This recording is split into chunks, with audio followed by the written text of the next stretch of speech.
तो इसमें गड़बड़ ये आ रही है, तो पहली बात तो ये कि सरकार ने नहीं बनाई कमीशन, आराम से कमेटी, सरकार की कनपटी बंदूक टिकाई गई थी। ओके। इनका कोई इच्छा नहीं था कुछ करने का। तो भारत सरकार ने जब भी कमीशन कमेटी बनाया है वो प्रेशर में बनाया है। इनकी इरादा नहीं था करने का, किसी सरकार का, मजबूरी में बनाया। नंबर 2, आप शाहनवाज खान को जो आप सरकारी फाइलों में डिक्लेयर कर रहे हो नेताजी का आदमी था, मैं दिल्ली में रहता हूँ 1 साल, उसके बाद मैं 40 साल तक मैं रहता हूँ मुंबई में, तो मैं दिल्ली वाला कहाँ से हो गया भैया? जो आदमी पूरी जिंदगी कांग्रेस पार्टी में रहा 46 के बाद से, उसके बाद वो मंत्री रहा कम से कम इंदिरा गांधी के टाइम तक, वो कहाँ से सुभाष चंद्र बोस का? एक बड़ा प्रॉब्लम हो गया है कि कई लोग जो नेताजी के साथ में 1-1.5 साल थे रहे होंगे, वहाँ 6 महीने साथ में थे, बाद में सारे के सारे चाचा नेहरू के साथ में हो गए ये लोग। एक आपका ऐसे ही था बम्बई का, सारी जिंदगी चाचा नेहरू की चमचागिरी करी, आज किताबों में लिखते हैं कि नेताजी के आदमी है। नेताजी के आदमी कहाँ से हो गए आप लोग? Misters cannot serve 2 masters, so IB became a mistress that served 2 masters. One is in Delhi, other sitting in London. Post independence? Yes, post independence. This is from post independence. और ये कब तक चला सर? ये 1968 तक, 68 तक, वो भी इन्होंने छोड़ा है। और 68 के बाद में हो सकता है, क्योंकि इनको पहले रिपोर्ट करते थे हमारे IB के डायरेक्टर लंदन, इनको दिल्ली में ऐसे लोग के सामने। अगर हो सकता है उसके बाद लंदन जाते हो, लंदन जाने का फ़ायदा भी है, साथ में थोड़ा सैर भी हो जाएगी वहाँ पे, अपने बच्चों को भी किसी में डाल देंगे पढ़ने लिखने के लिए। बड़ा मज़ा आता है यार, जून में क्या बढ़िया मौसम होता है लंदन के अंदर आज। जैसे नेवी और एयरफोर्स के चीफ्स पोस्ट इंडिपेंडेंस हमारी आर्मी नेवी के सबके चीफ अंग्रेज थे। इंपॉर्टेंस ये है कि अगर ये मान लिया जाए कि गुमनामी बाबा सुभाष चंद्र बोस है, तो उनकी तरफ से कहानी क्या निकल के आती है। तो पहली बात, गुमनामी बाबा ने बताया प्लेन क्रैश के बारे में कि कैसे वो प्लेन क्रैश की तैयारी हमने, मतलब कैसे निकले थे वहाँ से। अभी बताऊंगा नहीं कैसे निकले थे, बट उन्होंने बताया। तो वो रूस में जाने का प्लान था पहले का, उन्होंने ये बातें बोली, उन्होंने सबकी बात करी, अपने घर वालों की बातचीत किया, अपने माँ बाप की बातचीत किया, बहन की बात, वो पूरी बातें करते थे। जो ये खबर कहीं आई हो कि गुमनामी बाबा ने कभी एडमिट नहीं किया, 100% बोला मैं सुभाष बोस हूँ। उन्होंने अपनी फैमिली की बातें करी हैं, सारी बातें याद करी हैं, ऐसी बातें बोली हैं जो किसी को पता नहीं फैमिली के अलावा। There are issues which are so personal, only family people will know. I will also not tell you, very sensitive matters, personal family matters. उस आदमी ने बात किया उसके बारे में, अलग अलग बातें। तो उन्होंने बोला जैसे कि उनका एक शब्द है कि Stalin did not treat me like an enemy, my own people did. So नमस्ते एवरीवन, वेलकम टू आणविक शिकी विचार मंच June edition. This is our 6th month and देखते ही देखते कब 6 महीने और 6वां इवेंट हम ऑर्गेनाइज कर लिए हैं ये पता ही नहीं चला है। मेरा नाम सात्विक जाजू है एंड आणविक शिकी का क्या मतलब होता है मैं हर बार बताता हूँ, तो आज भी बताता देता हूँ। आणविक शिकी का मतलब होता है science of inquiry to build better and newer perspectives, and that's what we are doing this event, we are coming together for. तो इससे बेटर नाम नहीं हो सकता था मेरे हिसाब से। So now today we have Anuj Dhar ji, so please give it to him guys.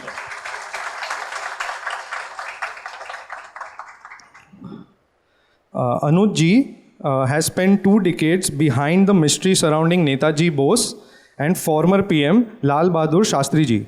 He was also formerly a journalist at one of India's leading newspaper, Hindustan Times.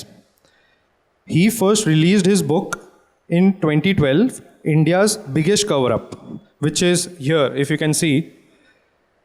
And this triggered a moment of declassification of all Netaji's files one by one.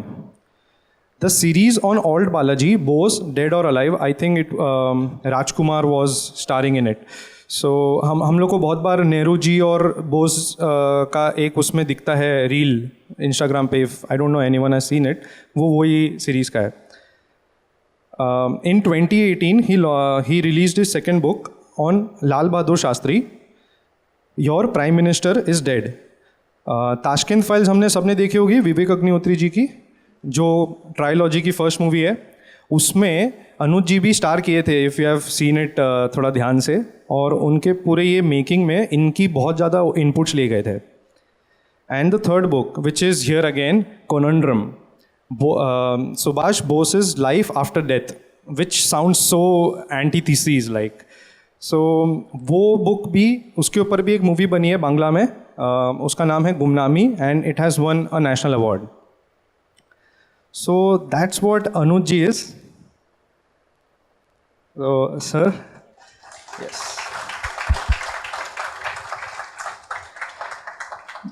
ठीक है, तो I am going to start with a very different kind of question now. Sir, are you a Bengali? I'm an Indian, but then first of all, thank you very much for having me here, and I'm very happy always to come back to Mumbai. Maharashtra also, because my books are in Marathi also, by the way, Okay. Marathi editions, and I keep telling everybody that of all the talks I've done in this country and outside, so the one which stand out is the talk in Latur. So I had about 2,000 people. So to make a PowerPoint presentation in front of 2,000 people is very, very, kind of experience. So of course I have enjoyed, giving talks at IITs and other places like education. But then outside these universities, so it was fantastic to be in Latur twice. But then I had a maximum number of people coming and hearing me out at any place. So always had, and I think partly because Maharashtra has had this, nationalistic fervor for quite some time, and there's a lot of intellectual fervor. Otherwise, I would not know how to explain the presence of so many people. And I'm very happy to note that the all ages are, normally you get either the mostly young people, but I'm very happy to see that all kind of people, there are age group, and but that will make my job a bit tough, because usually I keep these people in mind, younger people. Difficult to explain to the slightly elderly, what we're doing, because and also there's a certain way of, I'm not a very good speaker. I have a lot of passion and all that, but I speak very fast. Sir, if you are not a good speaker and we still enjoy your talk, because of passion, because of other things. The thing is that I sometimes, for example, when the time, for example, we have a time constraint today and all that, so I tend to speak very fast. So people sometimes have problem, comprehending what I'm saying. So younger people have no problem because all of us speak very fast. But then the slightly elderly, and especially this is not a Hindi heartland, and I will invariably break into Hindi also, then it becomes a bit difficult. Yeah. So I just hope that the elderly are comparatively elderly when compared to those younger people, they are not disappointed. And also there is the way these talks were conducted earlier, which the elderly must have witnessed in their good old days. Now we are a bit different. We are much more upfront, brash. I'm slightly uncouth kind of person. I don't, I'm not given to pleasantries. So sometimes they also don't appreciate my being very crude, when I speak very crudely about certain things. So that is, I hope and pray that the elderly will not be annoyed. So certainly enjoy it. So younger people will enjoy, but then the elderly, I'm not very sure whether they will appreciate and enjoy what. So the first you asked me, but I'm sorry I took you away from the thing. With good thing with Netaji, there are very few people in this country who are liked everywhere. So I have been all parts of the country, from Jammu to Kerala. So anywhere you go, especially in Maharashtra, you have people who will give you a lot of attention for And in his lifetime, in fact, if I had time, I'd probably show you. In his lifetime, Netaji was very popular in Maharashtra. Okay. So he was popular everywhere, but then Maharashtra was of course one area, Mumbai state. We didn't have Maharashtra, we had Mumbai state in those days. So he was very well known, popular, and of course partly because of the nationalist background of the state, going back to the Shivaji Maharaj and so on and so forth. So any person, and in this Netaji case, it's a very pan-India issue. Not only the life and times, even the death mystery. You have people from all parts of the country, every religion, every culture, wherever. So there's a Netaji angle somewhere, even the death mystery. So then, but then yes, since you asked me this question, because Dhar is a very common surname among Bengalis also. Okay. So people assume that because he's talking about Netaji, and people have this impression that all Bengalis are very big time Netaji Bhakt. Some of them are, of course, a certain percentage, but not all. So they assume that I'm also one of them, but I'm not. My surname is just a remnant of my ancestors who were driven out of Kashmir. Okay. So it's just a surname. I have no. I think because of Kashmir Files being such a hit, Dhar nowadays, आजकल Kashmiri Pandit से ज़्यादा. I do not know Pandit. I can hardly read any scripture. So, but then sir, एक चीज़ है कि आज का जो event रहेगा वो primarily हिंदी में रहेगा. हाँ ठीक है. So उस हिसाब से. Should we move on to the main we can move on, but I with your permission, I think एक वीडियो दिखाते हैं. एक छोटा सा आपको मैं वीडियो दिखाना चाहता हूँ. और ये नेताजी की लाइफ एंड टाइम्स जो हम लोगों ने पढ़ी है बचपन में, हमने भी और बड़ों सभी का बराबर है कि हम सब लोगों ने पढ़ी है, कोई एज ग्रुप का हो, तो उनकी लाइफ में 3-4 मोटे मोटे उनके लाइफ में जो पड़ाव आए थे, तो he became very well known after he became the Congress president. 1938 में कांग्रेस के प्रेसिडेंट बनते हैं। तो मैं चाह रहा हूँ कि थोड़ी सी मेमोरी फ्रेश करने के लिए कि उनकी लाइफ का एक आपको एक यहाँ पे एक विजुअल एक कुछ दिखाएंगे गाने के साथ में। तो सुभाष बोस 1938 में वो कांग्रेस के प्रेसिडेंट बनाए जाते हैं। उनको फिर निकाल दिया जाता है, सबको पता है कि गांधी जी नहीं से उनका क्लैश हुआ था। उसके बाद वो यहाँ से भाग करके जर्मनी जाते हैं, जो अपने आप में बहुत बड़ी घटना है। मेरा मानना है कि हमारे देश में 3 ग्रेट एस्केप्स हुए हैं। पहला एंशिएंट पीरियड में हुआ था कि चंद्रगुप्त मौर्य को अलेक्जेंडर ने बंदी बना लिया था, वहाँ से भागे।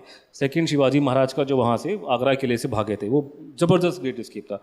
सुभाष बोस भी जो भागे थे यहाँ से, कलकत्ता से निकल के जर्मनी पहुँचना, उसकी डिटेल्स बहुत कम लोग को पता है अभी तक।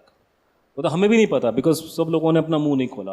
तो ये वहाँ से निकल के जर्मनी जाते हैं, हिटलर से मिलते हैं। और ये आप समझना बड़ा मुश्किल है कि ये कोई आजकल की तरह नहीं कि पासपोर्ट लेके चले गए वहाँ मिलना, और हिंदुस्तान की औकात क्या थी हमें पता है। उस टाइम पे जर्मनी ने कम से कम 5-6 कंट्रियाँ रगड़ दी थी, वो अपने पावर के पीक में थे। और वहाँ जाके उनसे डील करना, उनसे बात करना, सपोर्ट करवाना, फिर वहाँ से उनको सबमरीन के थ्रू उनको भेजा गया यहाँ पे। और वो सबमरीन भी कोई इंडिगो का जहाज़ नहीं था, बड़ी मुश्किल से वो जो खाना खाया उसमें डीजल की बदबू आती थी, सब कुछ। वहाँ से निकल के वो जापान, फिर यहाँ पे आके इंडियन ओशन में वो सबमरीन टू सबमरीन ट्रांसफ़र हुआ था। तो वो सी वॉज रफ़। आप में से जब अंदर गए आपको मालूम है कि रफ़ सी का मतलब क्या होता है, वो भी बिल्कुल ओशन के बीच में। तो वहाँ से वो छोटी सी डिंगी बिठा के उन्होंने उनको वहाँ ट्रांसफ़र किया। फिर यहाँ पे आके उन्होंने प्रोविजनल गवर्नमेंट ऑफ इंडिया बनाई। भारत में मतलब हर एक का समय काल होता है, मैं ये नहीं बोलूँगा, लेकिन ये कि भारत में कोई और फ्रीडम फाइटर इस लेवल पे नहीं गया, इस स्पेक्ट्रम में। इस तरीके से जाना, एडोल्फ हिटलर से डील करना भी वो सब्जेक्ट मैटर नहीं है कि जिस तरीके से उन्होंने, अगर आप उसके मिनट्स पढ़ेंगे कैसे उन्होंने बातचीत करी है।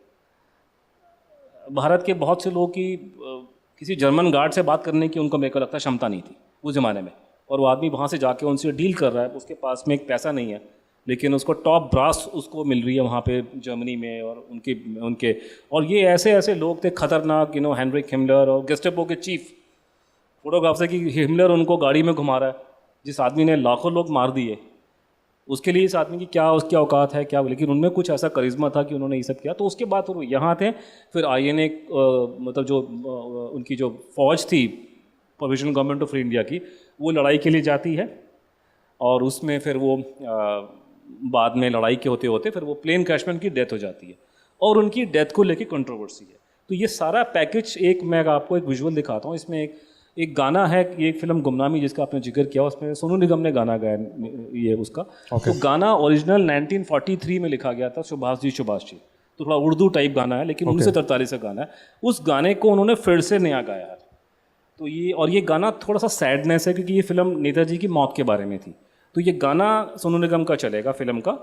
उसके बैकग्राउंड में नेताजी की लाइफ के जो आपको मैंने बताया, कुछ उनके वीडियो क्लिपिंग्स और 1-2 फोटोग्राफ्स वहाँ पर होंगी।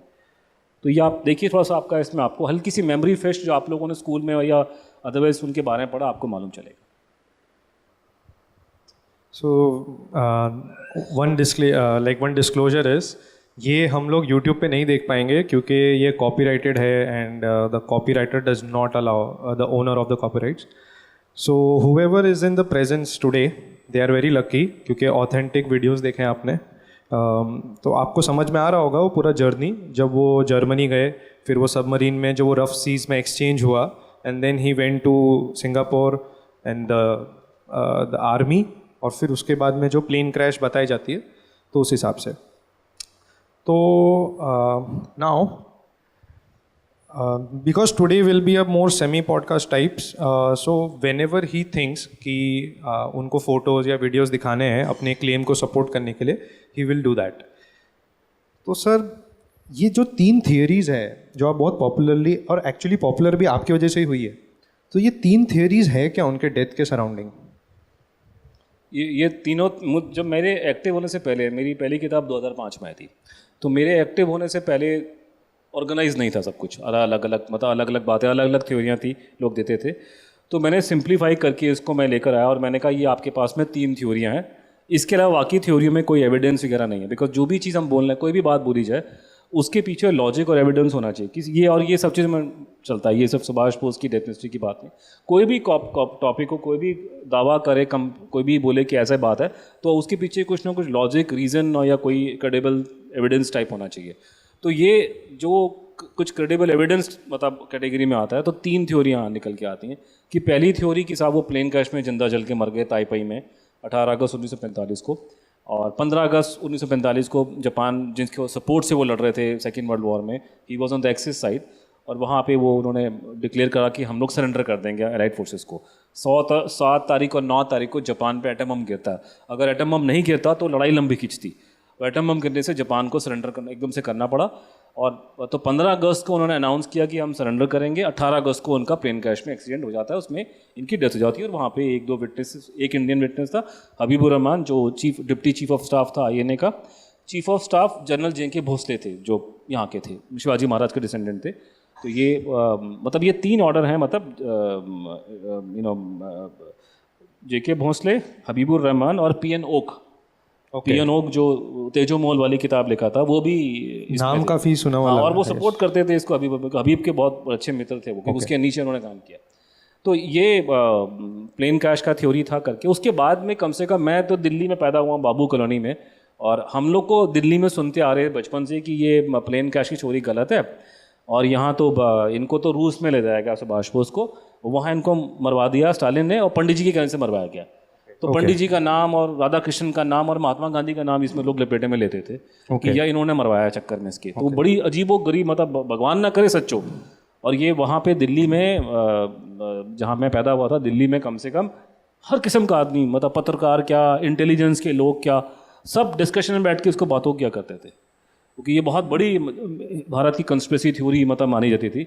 आजकल इसको खुल करके सुब्रमण्यम स्वामी जी और अपने जनरल GD बख्शी वो बहुत खुल के बोलते हैं। तो ये दूसरी थ्योरी है, मतलब पहली theory plane crash, second theory आपका ये हो गया।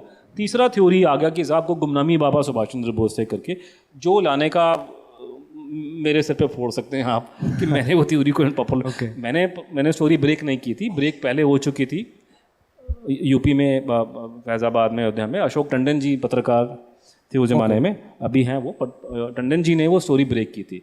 फिर बाद में एक और नॉर्दर्न इंडिया पत्रिका ने इन्वेस्टिगेशन की थी उस ज़माने में, जो भी उनको मटेरियल लगा। तो उसमें 3 जाने माने जर्नलिस्ट थे, कौसर हुसैन, निर्मल निवेदन। निर्मल निवेदन वॉज ए बिग शॉट। अगर निर्मल निवेदन आज जीवित होता तो वो टॉप लेवल पे होता। वो एकदम से कुछ कहा जाता है कि उनको साफ करा दिया गया। और तीसरे वीर अरोड़ा जी, तो अरोड़ा जी हैं वहाँ पे, प्रोफेसर अरोड़ा। तो ये इन्होंने इंक्वायरी करी, बट वो जो भी उन्होंने किया वो स्टोरी जो है लिमिटेड रही लखनऊ UP तक, आगे नहीं बढ़ी। तो मैं फिर बाद में हिंदुस्तान टाइम में नौकरी करता था, इन्वेस्टिगेशन हुआ था, तो वो मैंने मेरे हाथ से स्टोरियाँ मैं आगे लेगा, मतलब मैंने उसको थोड़ा सा एविडेंस को और आगे खींचा और कुछ और तार कनेक्ट किए। वो फिर थ्रू मी 2001 में वो पब्लिक में काफ़ी बड़े स्केल पे, इंटरनेशनल लेवल पे आ गया।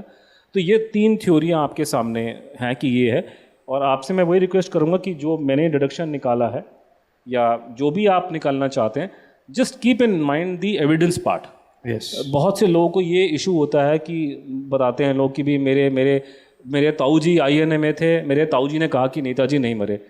इसका कोई एविडेंशियल वैल्यू नहीं है अनलेस अनटिल आपके ताऊ जी प्लेन क्रैश की घटना के चश्मदीद गवाह थे, उनकी फीलिंग का कोई मतलब नहीं है।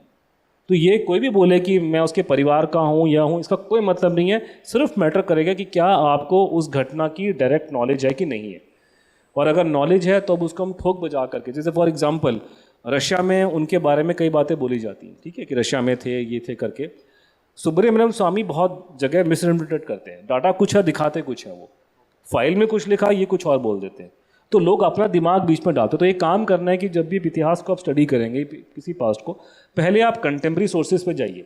अगर मैं चाहता हूँ पढ़ना, जैसे फॉर एग्जांपल अभी 2 दिन पहले यहाँ पे हमारे डिबेट पूरे देश में औरंगजेब को लेके हुई थी यहाँ पे करके। अब वो बैठ के नए नए लोग पैदा हो गए, वो अजीब अजीब सी बातें कर रहे हैं कि वो तो बड़ा अच्छा आदमी था। आपको कुछ नहीं करना, आप उसकी किताबें पढ़िए उस ज़माने की देखिए क्या लिखा हुआ उसके बारे में। तो पहली चीज़ आप काम करेंगे कि इतिहास का कोई भी सब्जेक्ट आपने पढ़ना है, आप उस ज़माने के कंटेम्प्रेरी रिकॉर्ड्स को चेक करेंगे। रिकॉर्ड होंगे, किताबें होंगी, उनके इंस्क्रिप्शंस होंगे। उसके बाद आप कमेंट्री पढ़ेंगे जो आज के लोग या बाद के लोगों ने लिखा उनके बारे में। तो और एविडेंस को कम से कम, क्योंकि ये इवेंट इतना पुराना नहीं है, ये तो हम बात कर रहे हैं 50, 60, 70, 80 साल पहले की। तो उस टाइम तो कोर्ट कचहरी सब कुछ थे, तो ये कि एविडेंस के बेस पे मैंने इन तीनों एंगल को स्टडी किया, कीपिंग इन माइंड। तो आपके हिसाब से यूजुअली सारे evidences and angles point to Gumnami Baba being the most probabilistic theory. मेरे हिसाब से एकदम से नहीं हुआ। ऐसा नहीं कि जैसे कई लोग समझते कि मेरे को बैठे बैठे आइडिया कि गुमनामी बाबा सुभाष बोस है, तो इट वाज अ प्रोसेस। तो initially I had some doubt. हमने एक उसके बाद में, क्योंकि बचपन में एक किताब पढ़ी थी समर गुहा की, I flip through it, I did not read but I flip through it, तो देयर वाज सम डाउट कि there was some controversy about सुभाष's डेथ।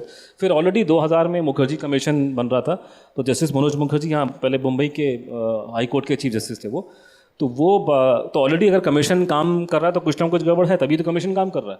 तो वो डाउट था। लेकिन जब मैंने पिछली रिपोर्टें पढ़ी सरकारों की, एक शाहनवाज कमेटी बना था और एक GD खोस्ता आयोग बना था 1970 में, तो वो रिपोर्टें पढ़ी हैं, तो मुझे पढ़ के लगा कि ये प्लेन कैश की थ्योरी ठीक है।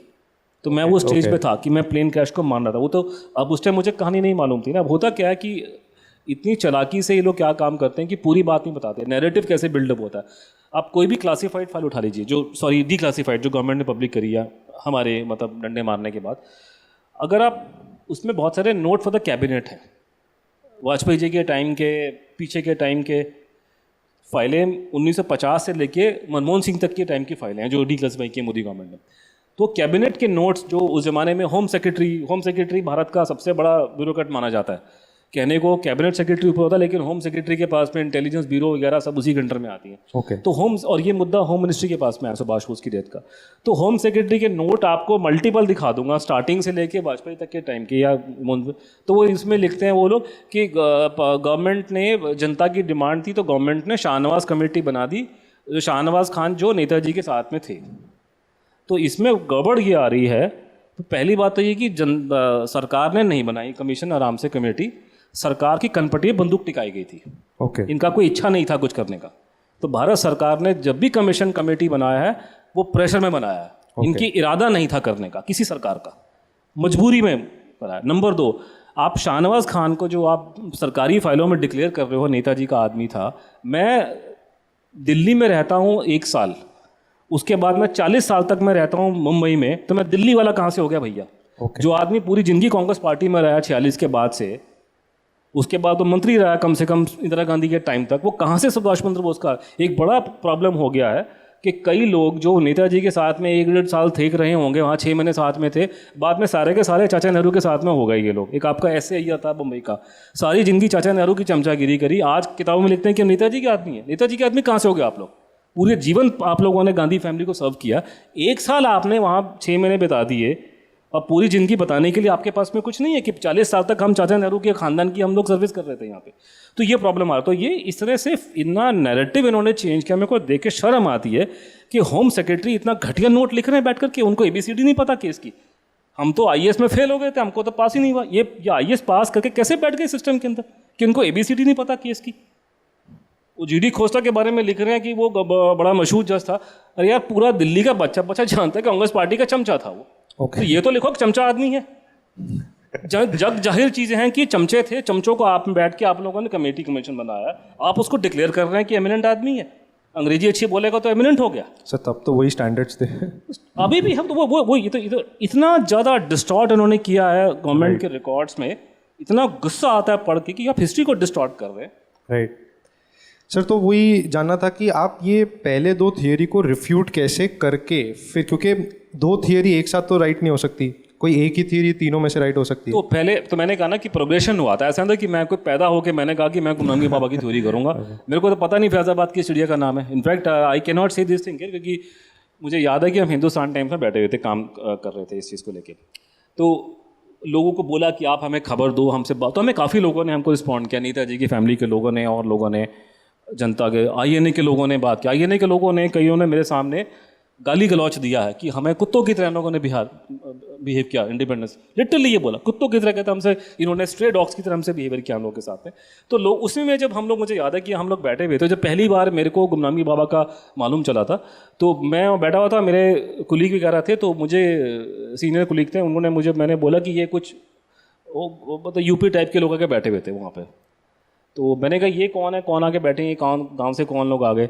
तो उसने कहा जी ये कोई यूपी से आया, ये कह रहा है गुमनामी बाबा सुभाष बोस था। तो मैंने गाली दी उसको हिंदी में, हम तो दिल्ली वाले गाली बहुत देते हैं। मैंने कहा बगा पागल आदमी है, ये कहाँ से आ गया ये सुभाष बोस को फैजाबाद में लेके। तो मेरा एटीट्यूड तो ये था, आप तो कम से कम नाम सुनने को तैयार है।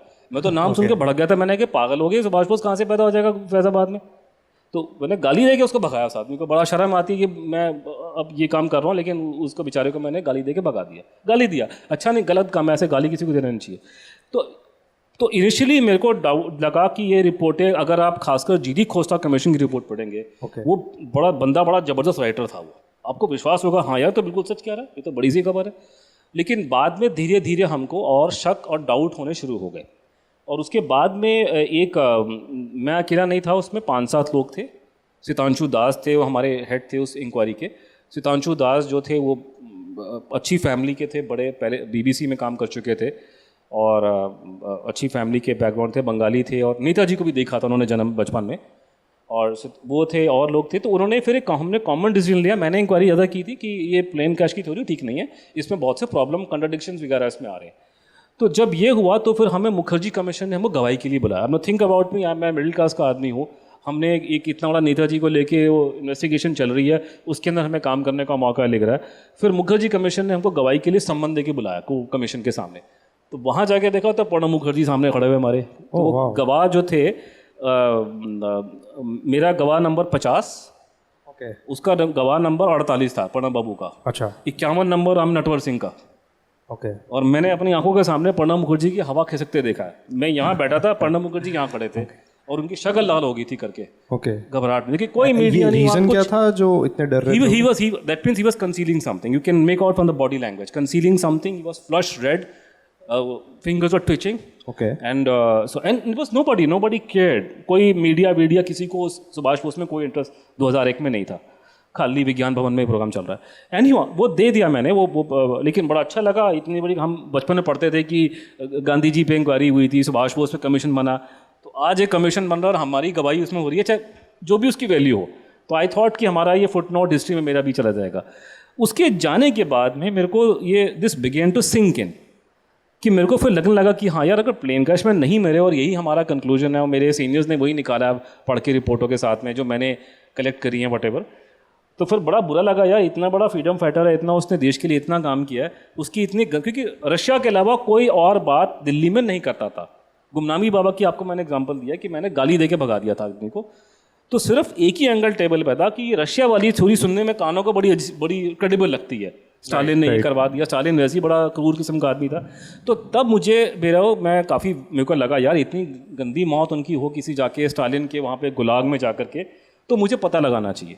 तब उस स्टेज में मैंने पता लगाना शुरू किया, और वो लंबी चौड़ी कहानी सब फिल्म बन सकती है, लेकिन मैंने अंधेरे में मैं फट्टे मार सकता हूँ लेकिन फट्टे नहीं मारूंगा। मैं अंधेरे में वो कहते हैं शूटिंग इन द डार्क, मैंने गोलियां मारनी शुरू कर दी अंधेरे के अंदर। और मेरी किस्मत थी कि, या जो भी कह लो, कि वो गोली जो है वो सही लग गई, वो कहीं लग गई। तो गवर्नमेंट से ही मुझे इन्फॉर्मेशन, गवर्नमेंट के सोर्सेज से डायरेक्टली इनडायरेक्टली मुझे मालूम चलना शुरू हो गया कि इस केस में झोल है। तो मुझे ये जो मालूम चला कि वो जीवित थे या ये थ्योरी ठीक है, ये इनपुट मुझे गवर्नमेंट के लेवल से आया था।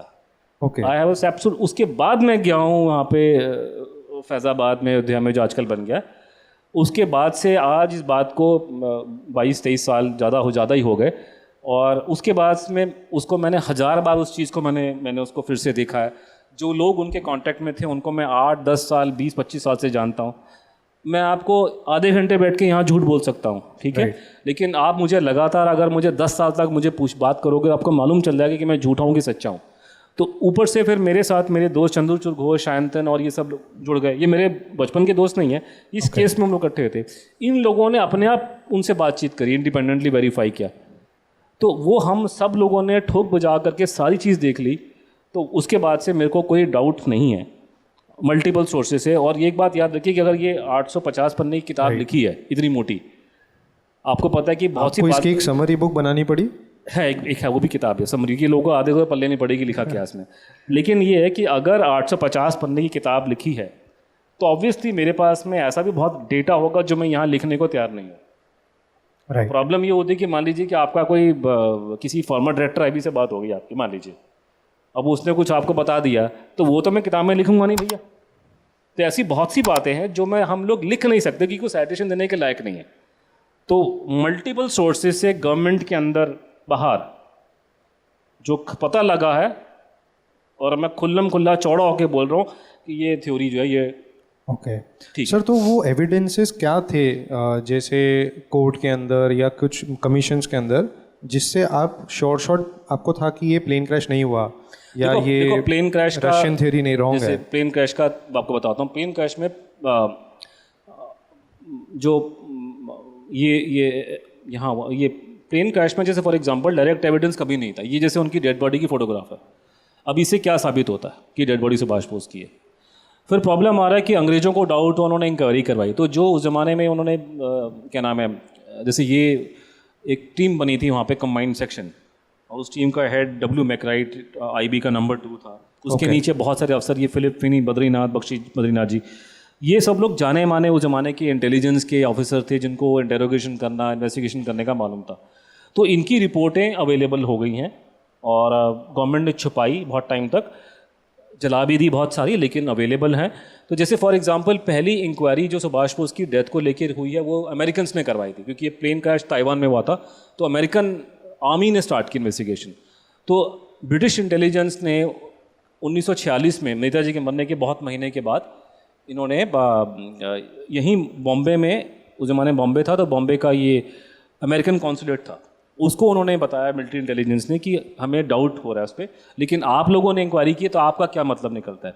तो उसके जवाब में ये अमेरिकन डिपार्टमेंट ऑफ डिफेंस, जो रक्षा मंत्रालय का, ये स्टेटमेंट आया 20 जून 1947 को। मतलब ये सीक्रेट था, ये तो अभी अमेरिकन गवर्नमेंट ने रिलीज़ किया है 98 में जाकर के मेरे ख्याल से। तो ये बोल रहे हैं कि a search of the files in the intelligence division reveals that there is no plain direct evidence that Subhash Bose was killed in a plane crash, कि डायरेक्ट एविडेंस नहीं है। तो मोटी मोटी चीज़ जो आपको ध्यान में रखनी है कि लोग जब बात करते हैं तो बोलते हैं कि संजय गांधी जी की प्लेन क्रैश में मौत हो गई, माधुरा सिंधिया जी की डेथ होगी हेलीकॉप्टर क्रैश में, सुभाष बोस की प्लेन क्रैश में डेथ होगी। प्लीज़ अंडरस्टैंड कि संजय गांधी, माधुरा सिंधिया या अभी जो हमारे हैदराबाद में प्लेन क्रैश हुआ था, मुख्यमंत्री मारे गए थे, उसमें कोई मैनर ऑफ डाउट नहीं है। संजय गांधी जी एयरपोर्ट में आए, सफदरजंग एयरपोर्ट दिल्ली में, लोगों ने देखा, आई विटनेस अकाउंट। संजय गांधी जी जहाज़ में चढ़े, लोगों ने देखा एयरपोर्ट पे, जहाज़ ऊपर गया, लोगों ने जहाज़ उड़ता देखा, जहाज़ क्रैश हुआ, लोगों ने आधी दिल्ली ने क्रैश होते देखा जहाज़ को उसके वो एयरपोर्ट एरोड्रोम के आसपास, वो फ्लाइंग क्लब था वो Safdarjung airport, I was living very close to it. तो ये नई दिल्ली में प्लेन क्रैश होता है। उसके बाद संजय गांधी की डेड बॉडी रिट्रीव की जाती है, वट एवर पोस्टमार्टम है उसकी, वो उनको वहाँ ले गए थे करके। तो उसमें कोई मैनर ऑफ डाउट नहीं है। लेकिन सुभाष बोस वाले केस में वो अमेरिकन बोल रहे हैं कि there is no direct evidence, Japanese are saying so, जापानी बोल रहे हैं। तो ये बात दिमाग में रख लें कि ये कहानी संजय गांधी वाली प्लेन क्रैश की कहानी नहीं है। बॉडी रिकवरी नहीं हुई थी, तो डेड बॉडी नहीं है, डेड बॉडी की फोटोग्राफ अवेलेबल नहीं है, आप साबित कैसे करोगे बंदा मर गया। फिर उनने इंटरोगेशन की एक के बाद एक उन लोगों की जो उनके साथ में थे। अब ये होता है कि कोई चीज़ मेरी आंखों के सामने घटित होती है, जैसे फॉर एग्जांपल आप और बैठ के, मान लीजिए रात को 1.5 घंटा बैठ के हम लोग बतियाते हैं, तो जो लोग यहाँ बैठे हैं वो 5 मिनट में भूल जाएंगे कि आपने मैंने कपड़े क्या पहन रखे थे, वो रेलिवेंट नहीं है। लेकिन अगर आज बैठ के आप 1-1.5 घंटा हम घुट्टी पिला के जाएँ आपको कि नेताजी के बारे में लेके, आप जीवन भर नहीं भूलोगे कि साहब ये आके घुट्टी पिला के गया था हमारे को। मोटी मोटी बात आप कभी नहीं भूलेंगे। खासकर ट्रेजिडीज़, अगर आपकी आंखों के सामने कोई भगवान न करे यहाँ एक वीआईपी जिंदा जल के मर जाए आपकी आंखों के सामने, उसके कपड़े फाड़ के नंगा करके उसको हॉस्पिटल ले जाए, ऐसे भयानक सीन कभी भूलेंगे आप लोग? कोई सबको याद रहता है। मुझे अभी तक याद है कि 26/11 के हमले में मैं क्या कर रहा था, ऑफिस में थे, एकदम से खबर आई कि बॉम्बे में प्रॉब्लम हो रही है, तो आदमी को याद रहता है। जब अमेरिका में 9/11 का अटैक हुआ था, मुझे अभी तक एग्जैक्टली याद है कि मैं क्या कर रहा था, क्योंकि जीवन में नहीं सुना कभी कि साहब ऐसे जहाज़ टकरा जाएंगे और ये हो जाएगा करके, सो अनएक्सपेक्टेड। तो इस तरीके से ये जब लोगों ने, जिन्होंने कहा कि हमने उनको मरते देखा है, जब उनसे सवाल पूछे गए इंटेलिजेंस की इंक्वायरी में या बाद में, उसमें कंट्रडिक्शंस आने शुरू हो गए बहुत सारे। तो वो कंट्रडिक्शन का मतलब ये है कि ये जो कहानी बता रहे हैं ये कहानी सच नहीं है। सो that is a basic.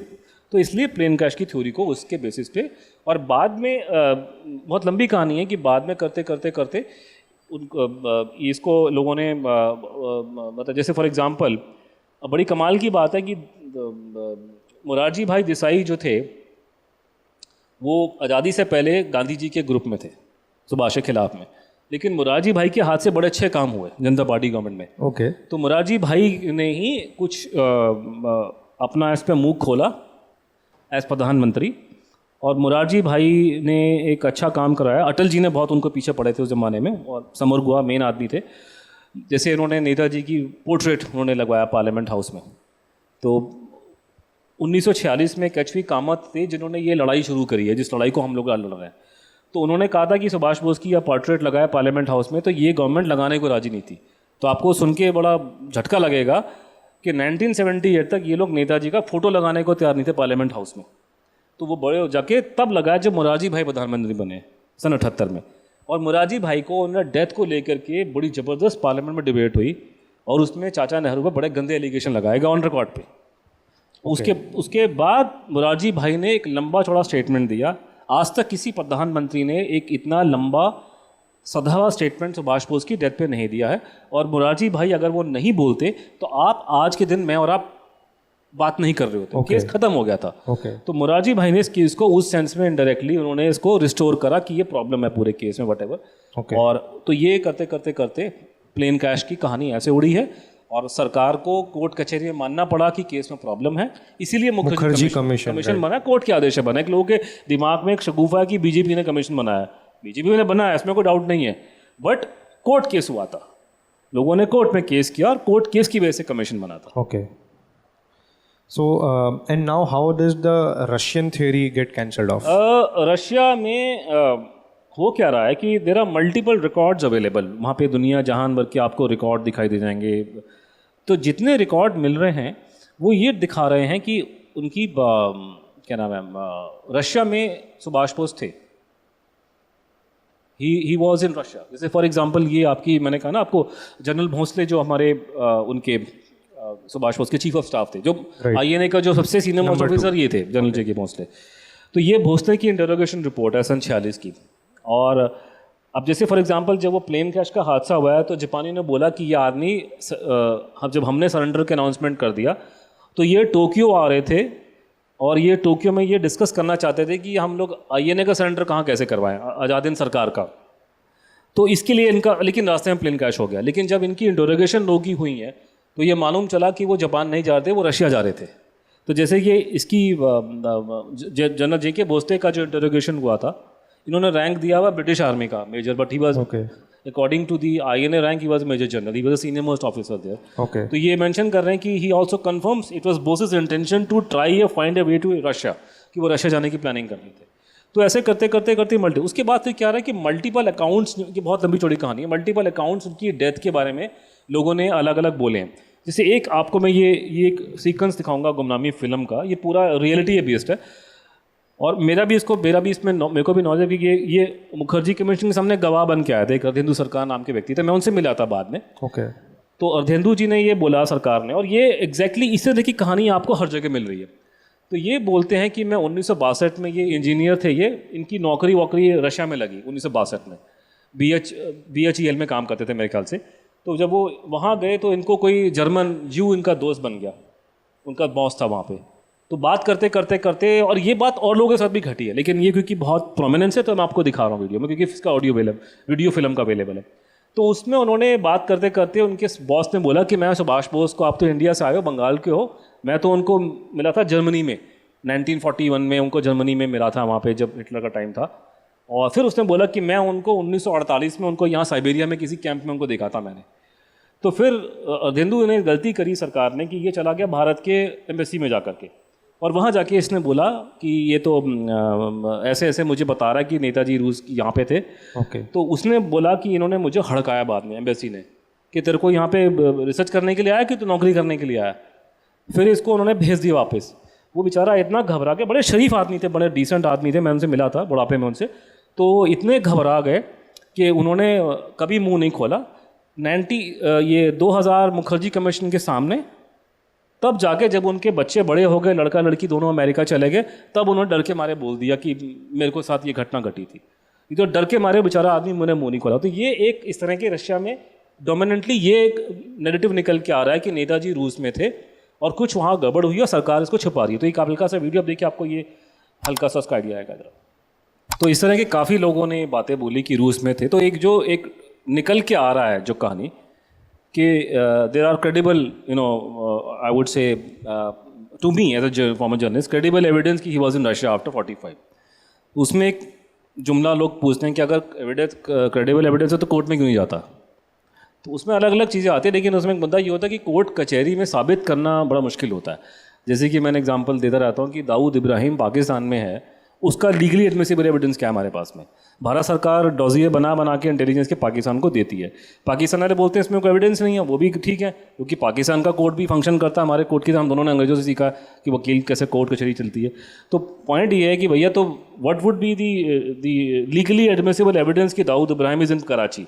That would be that Dawood Ibrahim यहाँ मुंबई में किसी कोर्ट में एफिडेविट दे कि मेरा नाम दाऊद इब्राहिम है, मैं कराची में रहता हूँ, तब लीगली एडमिसिबल होगा।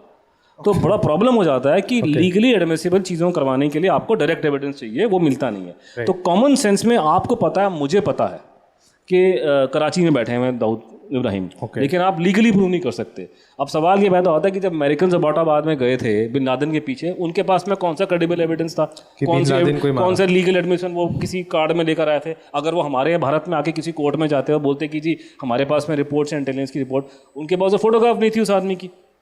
ओबामा तो डरा हुआ था आखिरी मिनट तक, उसने बोला किसी को कि for all we know there may be some शेख sitting there with his wife. उन्होंने वो रिस्क लिया। दुनिया में इंटेलिजेंस में छोटे छोटे इनपुट पे ऐसे काम होते हैं। तो ये पूरी चीज़ सरकार ने घुमा दी है लीगल के नाम पे, और जब इनको सूट करता है तो ये रिपोर्टें देते हैं इंटेलिजेंस की और चीज़ों में। हमारी बारे में कहते हैं कोर्ट कचहरी में रिकॉर्ड निकाल के लो। भाई हम कहाँ से निकाल के लाए, तुम तो खुद दबा के बैठे हो। तो लेकिन एक चीज़ जो इंपॉर्टेंट यहाँ आ रही कि मेरे को पूरी इंक्वायरी में हर जगह पे वो जो कहानी जो दी जा रही है कि नेताजी को स्टालिन ने मरवा दिया, पंडित जी कहने, वो कोरी बकवास है। मेरे को समझ में नहीं आ रहा कि सुब्रमण्यम स्वामी जैसा पढ़ा लिखा आदमी इतनी वाहियात बात कैसे कर सकता है। इन द सेंस, स्टालिन के टाइम पे जब ये कहा जाता है कि उसने पंडित जी कहने पे मरवा दिया सुभाष बोस को, हमारे रिश्ते अच्छे नहीं थे रशिया के साथ। स्टालिन हमारे बारे में बहुत, उसके व्यू अच्छे नहीं थे। फॉर वट एवर रीज़न पंडित जी ने अपनी बहन को बना के भेजा एम्बेसडर वहाँ पे। पहला एम्बेसडर हमारा भारत में विजय लक्ष्मी पंडित थी, पंडित जी की बहन थी, और वो वहाँ जाकर के स्टालिन ने उसको मिलने से मना कर दिया। ये तो हालत है। उसके बाद में फिर वो गांधी जी की जब हत्या होती है तो रूस के लोगों ने फूल तक नहीं भेजा आपको। गांधी को रिएक्शनरी बोला उसने, रशियंस ने उस ज़माने में। फिर उसके बाद में ये अपने चाचा नेहरू के बारे में गाली गलौच लिखी है इसने फाइल की नोटिंग में, इसने स्टालिन ने। तो पॉइंट ये है कि वो जब चाचा नेहरू को पसंद ही नहीं करते और रशिया स्टालिन के टाइम पे भारत का दोस्त नहीं है, तो उनके कहने पे वो उस आदमी को क्यों मार देंगे जो आदमी उनके फेवर में था।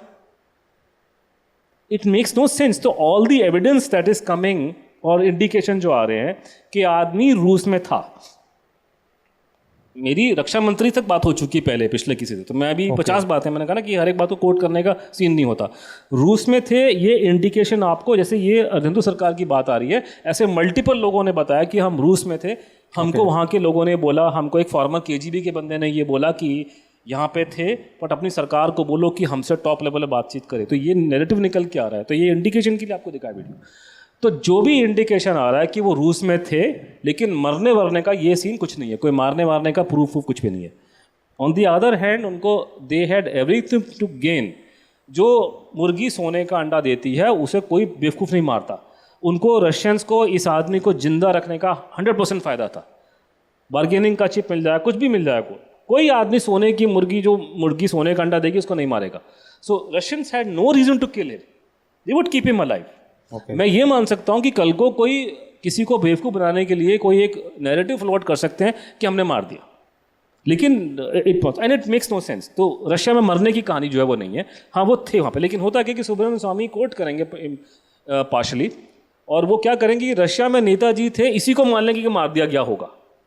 और मैं उसमें डिस्प्यूट इसलिए करता हूँ, मैं आप बोलेंगे तुम्हारी औकात क्या, तुम कौन हो सुब्रमण्यम स्वामी के सामने। मैं कोई नहीं हूँ, मैं कभी नहीं कह रहा ना मेरी औकात उनके सामने कुछ है, ना जनरल बख्शी के सामने कुछ है। प्रॉब्लम ये है कि जनरल जीडी बख्शी सर, जिनको तो मैं I have met both, of course Bakshi साहब को तो मैं बहुत अच्छे से जानता हूँ, हमने इकट्ठे लेक्चर्स दिए बहुत जगह, और स्वामी जी से मैं मिला हूँ, I have highest regard for him. लेकिन द प्रॉब्लम ये है कि सुब्रमण्यम स्वामी और जनरल जीडी बख्शी 1000 इश्यूज़ के एक्सपर्ट है। मैंने अपने जीवन में सुभाष बोस के अलावा कुछ और काम ही नहीं किया। तो मेरा ये दावा है कि मुझे इसकी अंडरस्टैंडिंग ज़्यादा है। इसके अलावा दुनिया में जितनी बातें आप उनसे पूछी जा करके, मैं उनकी बात मैं भी सुनूंगा। मैं तो खुद सुनता हूँ, मैं तो जनरल साहब के साथ में काम किया हूँ, तो मैं बड़ा सुनता हूँ। मैं I like him a lot, I like Subramanian Swamy also, but the thing is कि that at least I think in this case, और कई बार लोग कंपेयर करते हैं कि साहब उसने किताब लिखी। आप किताब कंपेयर कर लीजिए ना कि मेरी किताब में और उनकी किताब में क्या फ़र्क है। जनरल जी डी बख्शी साहब तो 4 पैराग्राफ में नेताजी की मिस्ट्री बता रहे हैं, दैट्स ऑल, 4 पैराग्राफ। यहाँ 850 पन्ने किताब लेके बैठा हूँ, आप मेरा कंपेयर उनसे कर रहे हैं। His book is not about Netaji death, his book is about Netaji life and times, जिसमें 4 पैराग्राफ हैं। 4 पैराग्राफ लिखे मैं 850 पन्ने की किताब लेके के बैठा हूँ भैया, मुझे एक एक बाल की खाल निकाल रखी मैंने हर चीज़ की। तो दैट्स हाउ इट इज। तो with due respect, they are expert of many things, I am expert of only one issue, so I will stand my ground and say I am correct, they are not on this issue. Okay. Russia में थे लेकिन मारा नहीं है। Okay. So now I will like to take the attention towards Indian independence, ताकि आगे जो आप बोलने वाले जो पोस्ट इंडिपेंडेंस इंडिया था और गुमनामी बाबा का जो बाद में जो स्टोरी का जो सेंस बनेगा आपके इनपुट से, आपने मेंशन किया कि SLO थे, SLO इन दिल्ली, उनका रोल क्या था? ये आप में से कई लोगों को याद होगा जो खासकर थोड़े से बुजुर्ग हैं, ये कहानियाँ बहुत मशहूर थी दिल्ली में और जगहों में, और जगहों पे, हर जगह पे सरकारी सर्कल्स में प्राइवेट डिस्कशन होती थी। तो ये बोला जाता था कि ये इंडिपेंडेंस डे 15 अगस्त 47 को जो बोलते हैं, वो इंडिपेंडेंस नहीं था, ये ट्रांसफर ऑफ पावर हुआ था। It was transfer of power, it was not independence, number 1। और ये लोगों ने बड़े गंदे एलिगेशन लगाए थे, जैसे ये हिंदुस्तान टाइम्स की खबर है पुरानी, और ये खुल्लम खुल्ला लोग एलिगेशन लगाते थे कि उसमें सीक्रेट क्लॉजेस थी, उसके अंदर ट्रांसफर ऑफ पावर में सीक्रेट क्लॉज हुआ था। और सीक्रेट क्लॉजेस थी या सीक्रेट अंडरस्टैंडिंग थी, जिसको जेंटलमैन एग्रीमेंट कहते हैं अंग्रेजी में। तो उसमें इन्होंने कॉन्ट्रैक्ट किया था अंग्रेजों के साथ में, और ये यहाँ तो गांधी जी का नाम भी घसीटा जा रहा है कि इन लोगों ने ये कॉन्ट्रैक्ट किया था कि सुभाष बोस अगर वापस नज़र आए हिंदुस्तान में तो इसको हम अंग्रेजों के हवाले कर देंगे, वॉर क्राइम का चार्ज लगा के वटेवर करके। तो ये इस तरह के गंदे गंदे एलिगेशन रखा करते थे। तो अब अनफॉर्चुनेटली हुआ क्या है कि अच्छा, भारत सरकार ने कभी इस बात पे कभी कोई स्टेटमेंट नहीं दिया कि ट्रांसफर ऑफ पावर, कोई पूछता भी नहीं इनसे, कोई पूछो जाके मोदी जी से ट्रांसफर पावर क्या चीज़ है, नहीं पूछता ही कोई नहीं। कोई पत्रकार इतने बड़े बड़े वो बड़ी बड़ी बातें करते हैं अफगानिस्तान के बारे में, वहाँ करे कोई बात नहीं करता, nobody asked them directly this question. तो कभी हाँ, लेकिन पार्लियामेंट में लोगों ने एलिगेशन लगाए इधर उधर, भारत सरकार ने कभी इस केस पे कोई मुँह नहीं खोला आज तक कि ट्रांसफर ऑफ पावर में कोई सीक्रेट डीलिंग थी, नहीं थी। आज के दिन में, और ये हमारे हाथों से काम हुआ है, और ये खासकर थोड़े बुजुर्गों के लिए इन्फॉर्मेशन है, अंग्रेजों से डॉक्यूमेंट निकले हैं, उन्होंने कंफर्म कर दिया है कि सीक्रेट डीलिंग हुई थी। तो ये कंफर्मेशन अंग्रेजों से मिल गई है, लंदन से आ गई है कि ट्रांसफर ऑफ पावर में कुछ सीक्रेट अंडरस्टैंडिंग इनकी हुई थी। तो एक सीक्रेट अंडरस्टैंडिंग जो उन्होंने पब्लिक करी है वहाँ पे, या गलती से निकल गई है, कि भारत आज़ाद होने के बाद, इंडिपेंडेंट होने के बाद, और देश में गांधी जी का नाम मतलब वो उसके दिखाए रास्ते पर देश चलना शुरू हो गया, इन्होंने यहाँ पे चुपचाप से यहाँ पे एक ऑफिस खोला जिसका नाम था सिक्योरिटी लिएजन ऑफिस, SLO। ये SLO की चिट्ठियाँ वहाँ से निकल के आ रही हैं लंदन से। तो सिक्योरिटी लिएजन ऑफिस बेसिकली आपका माई बाप था यहाँ पे, और हमारी इंटेलिजेंस ब्यूरो जाकर के उसको रिपोर्ट करती थी कि ये लो साहब, ये रिपोर्टें लो हमारी, और आप इंडिपेंडेंस के बाद में अपनी रिपोर्टें निकाल के, चाहे सुभाष बोस की हो या दूसरी हो, ये अपने मालिकों को भेजते थे लंदन में जाकर के, इंडिपेंडेंस के बाद में। तो एक बड़ा मैंने लिखा था, लोगों ने मुझे गाली दी कि बड़ी गंदी लैंग्वेज आप यूज़ कर रहे हो ट्विटर पे, बट क्या करूँ, कोई भाषा में ना, mistress can not serve two masters, so I be became a mistress that serve two masters, one is in Delhi, other sitting in London. Post independence? Yes, post independence, this is from post independence. और ये कब तक चला sir? ये 1968 तक, 68 तक, वो भी इन्होंने छोड़ा है। और 68 के बाद में हो सकता है, क्योंकि इनको पहले रिपोर्ट करते थे हमारे IB के डायरेक्टर लंदन, इनको दिल्ली में SLO के सामने, अगर हो सकता है उसके बाद लंदन जाते हो। लंदन जाने का फ़ायदा भी है, साथ में थोड़ा सैर भी हो जाएगी वहाँ पे, अपने बच्चों को भी किसी में डाल देंगे पढ़ने लिखने के लिए, बड़ा मज़ा आता है यार। जून में क्या बढ़िया मौसम होता है लंदन के अंदर आज। जैसे नेवी और एयरफोर्स के चीफ्स पोस्ट इंडिपेंडेंस हमारी आर्मी नेवी के सबके चीफ अंग्रेज थे। 49 में वो बनाया, करेपा बनाया, करेपा खुद अब पूरा अंग्रेज था, बाय द वे। ओके, पूरा अंग्रेज था वो, इसलिए बन पाए। एक वो कॉन्सेप्ट होता है वो उसका काला अंग्रेज का कॉन्सेप्ट है नॉर्थ इंडिया में Coconut. कि बाहर से आप देखते हो तो बाहर से लगेगा इंडियन, अंदर से अंग्रेज है पूरा, तो अंग्रेज था पूरा, नंबर 1। बट एनी हो, लेकिन आपके नेवी चीफ, पहला हमारा एयरफोर्स चीफ बने सुब्रतो मुखर्जी। तो सुब्रतो मुखर्जी एयर चीफ कब बने, आप जाके चेक कर लो इंडियन एयरफोर्स की वेबसाइट पे, सन 56 में। तो 56 तक एयरफोर्स के चीफ कौन थे, अंग्रेज। मैं अंग्रेज की बात कर रहा हूँ, आई am not talking about Anglo Indians, वो हमारे लोग हैं, मैं इंडियन की बात नहीं कर रहा। I am talking about people who are British citizen, British अंग्रेज, नॉट वन ऑफ अस। अगर वो पासपोर्ट लेके इंडियन बन जाए, he is one of us. जो आधार कार्ड है वो हमारा आदमी है। ओके, मैं अंग्रेज की बात कर रहा हूँ। तो और आपका पहला नेवी चीफ हमारा 1958 में इंडियन बना है, 58 तक आपका नेवी। तो आपकी सिक्योर, आपकी फौज, आपकी इंटेलिजेंस अंग्रेजों के हवाले में इंडिपेंडेंस के बाद में। ऊपर से आपने मूर्ति लगा रखी है राजा की दिल्ली में, दिल्ली भारत की सबसे इंपॉर्टेंट रोड, वो किंग्स वे, राजपथ। अभी कर्तव्य पथ हो गया, पहले उसका नाम किंग्स वे था, तो इन्होंने ट्रांसफर ऑफ पावर के बाद नाम नहीं चेंज किया। एक चीज़ आप याद रख लीजिए, एक लीगल टर्म है, सन 47 से पहले की गवर्नमेंट ऑफ इंडिया और 47 के बाद की गवर्नमेंट ऑफ इंडिया लीगली एक एंटिटी है, it is one entity. Pakistan is a new country, new government, new state. Legally अगर मान लीजिए कि मैंने डाका डाला था 1945 में कहीं पे, तो जो मेरे पे केस लगेगा वो मुझे रगड़ेंगे कोर्ट में 50 तक, लोगों को रगड़ा गया। जब तक कॉन्स्टिट्यूशन नहीं आया एक्ट में। नो, कॉन्स्टिट्यूशन आ गया, सब कुछ है, लेकिन legally government of India before 47, after 47 is the same thing. Okay, it's legally एक ही बॉडी का नाम है। जो भी आपने फॉर एग्जांपल अभी अबू सलीम को लेकर आए थे, राइट, तो वो जो उस कंट्री से लेकर आने का कारण था कि अंग्रेजों के ज़माने में हमारा उनसे कुछ वो हुआ था, कुछ अंडरस्टैंडिंग हुई थी, फेवर। तो वो उनकी जो अंग्रेजों के ज़माने की जो अंडरस्टैंडिंग हुई है कि अगर अंग्रेज ने आपसे अंडरटेकिंग दिया ब्रिटिश इंडियन गवर्नमेंट साइड में कि हमारा आपके साथ में ये अंडरस्टैंडिंग है, तो भारत सरकार वो अंडरस्टैंडिंग को फॉलो करेगी। हमारे बहुत सारे लॉज भी 1800 से पूरा देश ही तो अंग्रेज का बनाया, तो उसमें क्या होता, वो तो इसमें झूठ क्या बोलना। बहुत सारे लॉ नहीं, पूरा कॉन्स्टिट्यूशन उनका बनाया भैया, वो पूरा।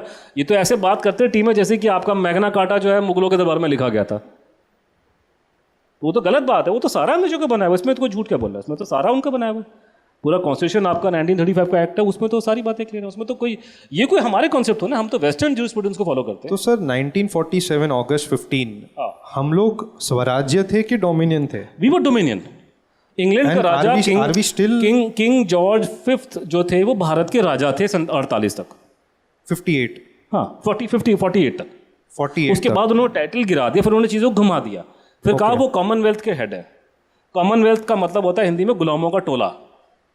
जितने गुलाम थे अंग्रेजों के ज़माने के अफ्रीका में, तो गुलामों का टोला बनाया था, उसको इंग्लिश में कॉमनवेल्थ कहते हैं उसको।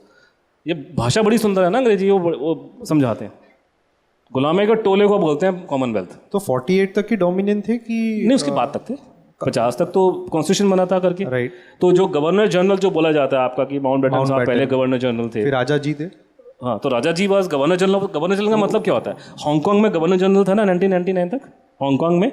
Hong Kong was a British territory. Okay, 19 years की लीज पे गई थी। 99 में वो रिवर्स हुई है, चाइनीज ने टेक ओवर करा, तो चाइना में वो Chris Patterson was the governor general. Okay, वो क्रिस पैटरसन की लड़की ने एक्टिंग करी है, वो फिल्म कौन सी आमिर खान की आई है, वो अपनी वो रंग दे बसंती में वो लड़की बनी है ना अंग्रेज, वो क्रिस पैटरसन की उसकी लड़की है, वो हांगकांग का गवर्नर था वो। अच्छा। लेफ्ट गवर्नर कौन होता है? वो ये governor general. Governor general represent करता है किंग को। तो Rajagopalachari was the representative of the king of India and England is king George. और किंग जॉर्ज के पिताजी जो थे किंग जॉर्ज 6, उनकी मूर्ति दिल्ली में लगा रखी थी। इसलिए वो मूर्ति को निकाला नहीं गया राजपथ अरे पे। यार, आपके राजा के बाप की मूर्ति है, कैसे हटा दोगे? क्या बात कर रहे हो आप? अरे राजा हमारे राजा थे, इसमें झूठ की बात। अब इसको क्या डिनाई करोगे क्या? तो सर वो राजा थे हमारे। हाँ, तो सर वो जर्नी बताइए ना कि वो मूर्ति राजा की, वो हमारे राजा की, फिर क्या हुआ और आज कैसे सुभाष चंद्र बोस जी की मूर्ति आ गई वहाँ पे?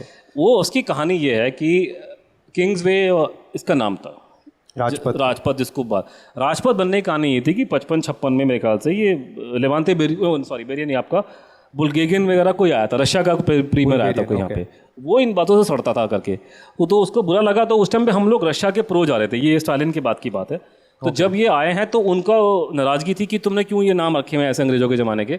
तो उन्होंने उसको पागल बनाने के लिए उसको हिंदी में ट्रांसलेट कर दिया राजपथ। कौन सा राजा भैया, कौन सा राजपथ? तो किंग्सवे को इन्होंने चालाकी से इन्होंने राजपथ कर दिया।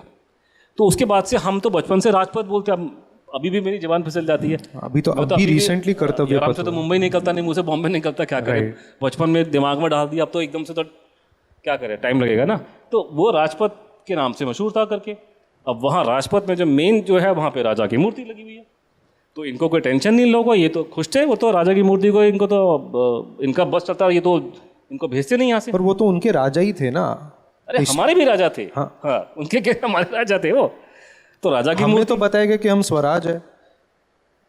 आप क्या ट्रांसफर ऑफ पावर हुआ है, उसके बाद आप तो कॉमनवेल्थ में घुसे हो, तो किस बात का स्वराज हुआ आपका वो सर इनडायरेक्टली।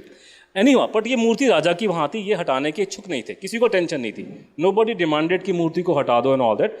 ये 1966 में जाकर के मेरे ख्याल से अपने कुछ नेताजी के सपोर्टर्स ने जाकर के उसका मूर्ति का नाक मुंह तोड़ दिया, कालिक पोत दी और नेताजी का फोटो लगा दिया। तब उसको लेके बवाल मचा। उधर भी नेताजी का ही फोर्स चला। हाँ, नेताजी का फोटो लगा उस पर ऑब्वियसली, और वहाँ पे उन्होंने उसको वो लगाया। तब लंदन में लोग बहुत नाराज हुए इसको सुनकर के, ऑब्वियसली नाराज तो होंगे, गलत जो भी था गलत था, लेकिन क्या करें। तब सरकार ने 1968 में फैसला लिया इसको हटा देंगे। और जो घटनाक्रम जो घटा है उस टाइम पे, एग्जैक्टली वही घटनाक्रम घटा था सन 46 के आसपास में। वो घटनाक्रम ये था कि जब आज़ादी की लड़ाई लड़ने की बारी आई थी, तो ये रेवोल्यूशनरी और सुभाष चंद्र के लोग सबसे आगे थे, ठीक है। लेकिन जब वो रेवड़ियाँ बंटनी शुरू हो गई, तो ये गांधी भक्त लाइन पे खड़े हो गए पहले। तो जब 25 साल से वो मूर्ति वहाँ लगी थी, तो गांधी भक्तों को नज़र नहीं आया। तब तो ये अपने बच्चों को सेटल करने में लगे हुए थे इंग्लैंड के अंदर। ये बड़ा एजेंडा है सेटल करने का। सब आपको बोला अंग्रेजी मीडियम छोड़ दो, हैं, हिंदी मीडियम पढ़ो, मराठी पढ़ो, खुद का लौंडा अमेरिका में, खुद का लड़का विलायत में, सब ने बच्चे बनो सेटल कर दिया इन्होंने पॉलिटिशियन से वहाँ पे, खासकर ये उस जमाने के जितने कांग्रेस के नेता थे। इन्होंने तब तो चूं नहीं किया। जब नेताजी के फॉलोअर्स की वजह से वो मूर्ति वहाँ से हट गई, तो कहते हैं गांधी जी की मूर्ति लगाओ यहाँ पे। गांधी की मूर्ति क्यों लगा, तुम लोग 25 साल से क्या कर रहे थे। फिर उन्होंने कैबिनेट ने फैसला लिया कि गांधी जी की मूर्ति यहाँ लगाई जाएगी। तो वो लोग नॉन वायलेंस है, वायलेंस किसी और को करना चाहिए, फिर वो आके लड्डू खा जाएंगे। हाँ, जैसे एक मैंने एग्जांपल मिसाल में देता फिरता हूँ कि मुझे आप एक गांधी भक्त दिखा दो जो फौज में गया हो। गिव मी वन पर्सन, कौन आपके सामने बड़े बड़े नेता है, कौन गांधी भक्त है जो फौज में गया था। अन्ना हजारे का नाम बताना, वो बाद में छोड़ दिया उन्होंने। हाँ, अन्ना हजारे का नाम छोड़ दो। अन्ना हजारे हमारे को दिल्ली में, हमारे क्या बोलूँ, मेरा ये डिस्कशन नहीं है, हमारे गले में वो बड़ी वो फांस डाल गए वहाँ पे आकर के। अन्ना हजारे के अलावा कोई गांधी भक्त नहीं जो फौज में गया। लेकिन उस टाइम पे अन्ना हजारे जी गांधी भक्त नहीं थे, वो बाद में बने, उनका ये कहना है। ओके। तो गांधी भक्त कोई फौज में नहीं जाता, लेकिन सारे रक्षा मंत्री और सारे विदेश सचिव, वो रक्षा सचिव सारे गांधी भक्त हैं। क्योंकि वहाँ पे खाना खाने का टाइम आता तो भैया वहाँ तो गांधी भक्त हो गए, लेकिन जब लड़ने की बारी आएगी तो उसमें हम गांधी भक्त नहीं है, क्योंकि वहाँ तो भैया आपको मजे लेने, लड़ने के टाइम पे हम तो गांधी मुझे मैं मजाक नहीं कर रहा आपसे, मुझे एक गांधी भक्त का नाम आप नाम लीजिए। पंडित जी के ज़माने जितने बड़े बड़े नेता थे, किसके बच्चे फौज में गए, कौन खुद फौज में गया है, लेकिन रक्षा मंत्री सारे बन जाते हैं। तब नज़र नहीं आता कि भैया गांधी जी मना कर गए थे फौज को डिसबैंड कराओ, फौज की जरूरत नहीं हमारे, कोई गलत टॉपिक है, अपने आप पे बात करेंगे उसके बारे में। तो ये इस तरह के ढकोसले यहाँ चल रहे थे, तो वहाँ मूर्ति हटी है उसकी वजह से। फिर कहते गांधी की लगाओ, गांधी जी की लगाओ, कैबिनेट ने पास कर दिया। ओके। तो कुछ ना कुछ कारण हुए थे, किसे ये जो मूर्ति अभी लगी ना पार्लियामेंट हाउस के, गांधी जी बैठे जहाँ लोग धरने के लिए जाके बैठ जाते हैं, ये मूर्ति वहाँ लगानी थी इन्होंने एक्चुअली, लेकिन वो फिट नहीं हुई वहाँ पे। तो कुछ शायद ऊपर वाले की दया थी कि वो नहीं हो पाया। तो करते करते करते करते वो नहीं हो सका। बड़ी कंट्रोवर्सी इसके हुई थी धीरे धीरे करके, ये मूर्ति खाली पड़ा लगाओ उसके अंदर करके। लेकिन भगवान की दया से, और इस पॉइंट पे हम लोग मोदी जी का बड़ा धन्यवाद देते हैं कि ये प्रपोजल दिया गया, बातचीत हुई, जनरल जी डी बख्शी ने स्टार्ट किया था। मुझे उम्मीद नहीं थी कि करेंगे ऐसा करके, मुझे अभी भी डाउट है, पता नहीं इन्होंने लास्ट ईयर ही लगाई है।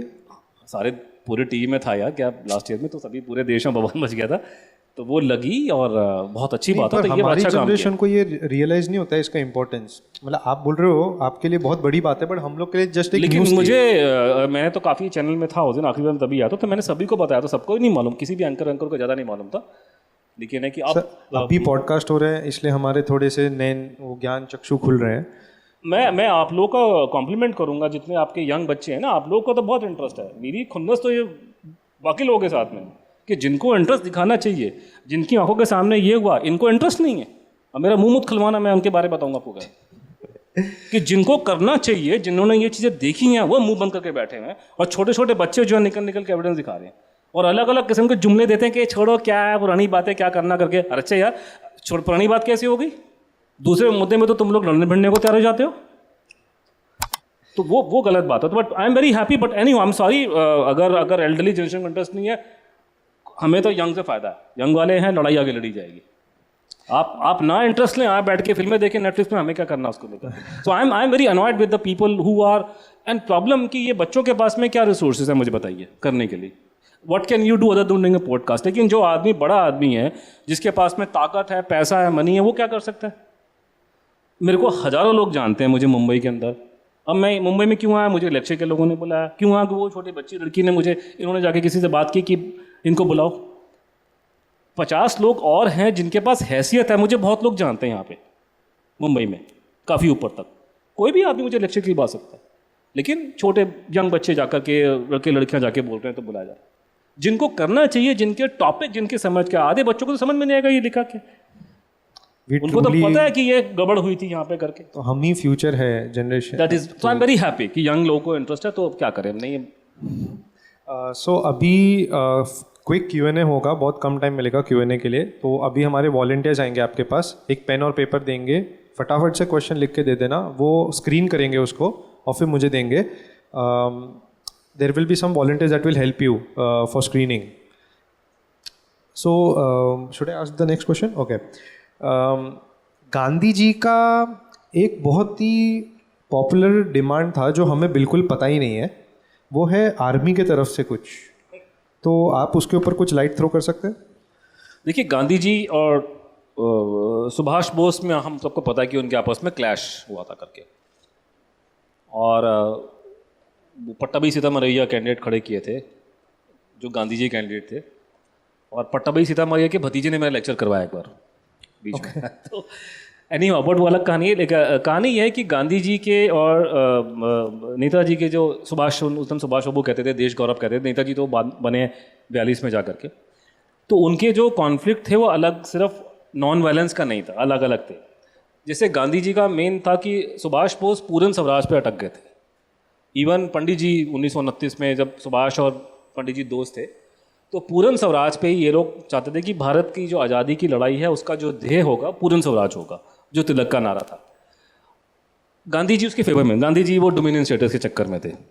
लेकिन पब्लिक इनके प्रेशर में आके, यंग इन लोगों के में, यंग का मैं इसलिए कह रहा हूँ कि हम में से ज़्यादातर लोगों को पता नहीं कि सुभाष बोस, हम लोग बात करते हैं कि नेताजी, गांधी जी, हम समझते हैं वो एक ही उम्र के थे। तो ज़्यादातर लोगों को पता नहीं गांधी जी की सुभाष की उम्र में फ़र्क कितना था।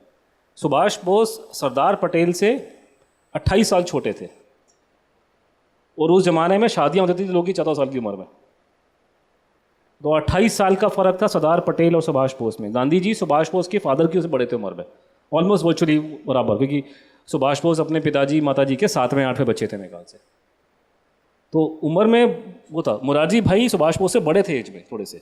अच्छा। हाँ, और प्रधानमंत्री And बने। he became 78 में प्रधानमंत्री। And he did not have a single wrinkle on his face. Don't ask me why, because Botox तभी था। अरे उस जमाने में बड़ा ज़बरदस्त एक मिलता था, ये जब पीछे बैठे इनको मालूम है कि टॉनिक मिलता था ज़माने, आजकल मिलना बंद हो गया वो।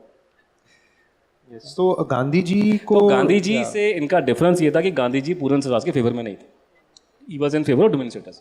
दूसरा ये, गांधी जी बिल्कुल खिलाफ में थे कि अंग्रेजों के खिलाफ में वॉयलेंस नहीं करनी है, जापानियों को मारो सालों को, अच्छा, जापानियों को नहीं छोड़ना, पर उनके साथ हाँ, वॉयलेंस पर अंग्रेजों से वॉयलेंस नहीं करनी है, जापानियों को नहीं छोड़ना। लेकिन जापानियों के उन्होंने कभी नहीं अपोज किया, जापानियों को तो रगड़ो सालों को, लेकिन अंग्रेजों से वायलेंस नहीं करनी है। That's one. दूसरा ये कि Gandhi ji was planning committee बनाई सुभाष बोस ने, जो प्लानिंग कमीशन नीति आयोग बना हुआ है, उससे भड़क गए थे। Gandhi ji was in favour of charkha and all those thing, he was not in favour of heavy industry. In fact everything which they are doing, Mahatma Gandhi medical college हर सिटी में, Gandhi ji was against allopathy. सारे जहाजों में इन्होंने महात्मा गांधी की फोटो लगा दी। Gandhi ji was against flying.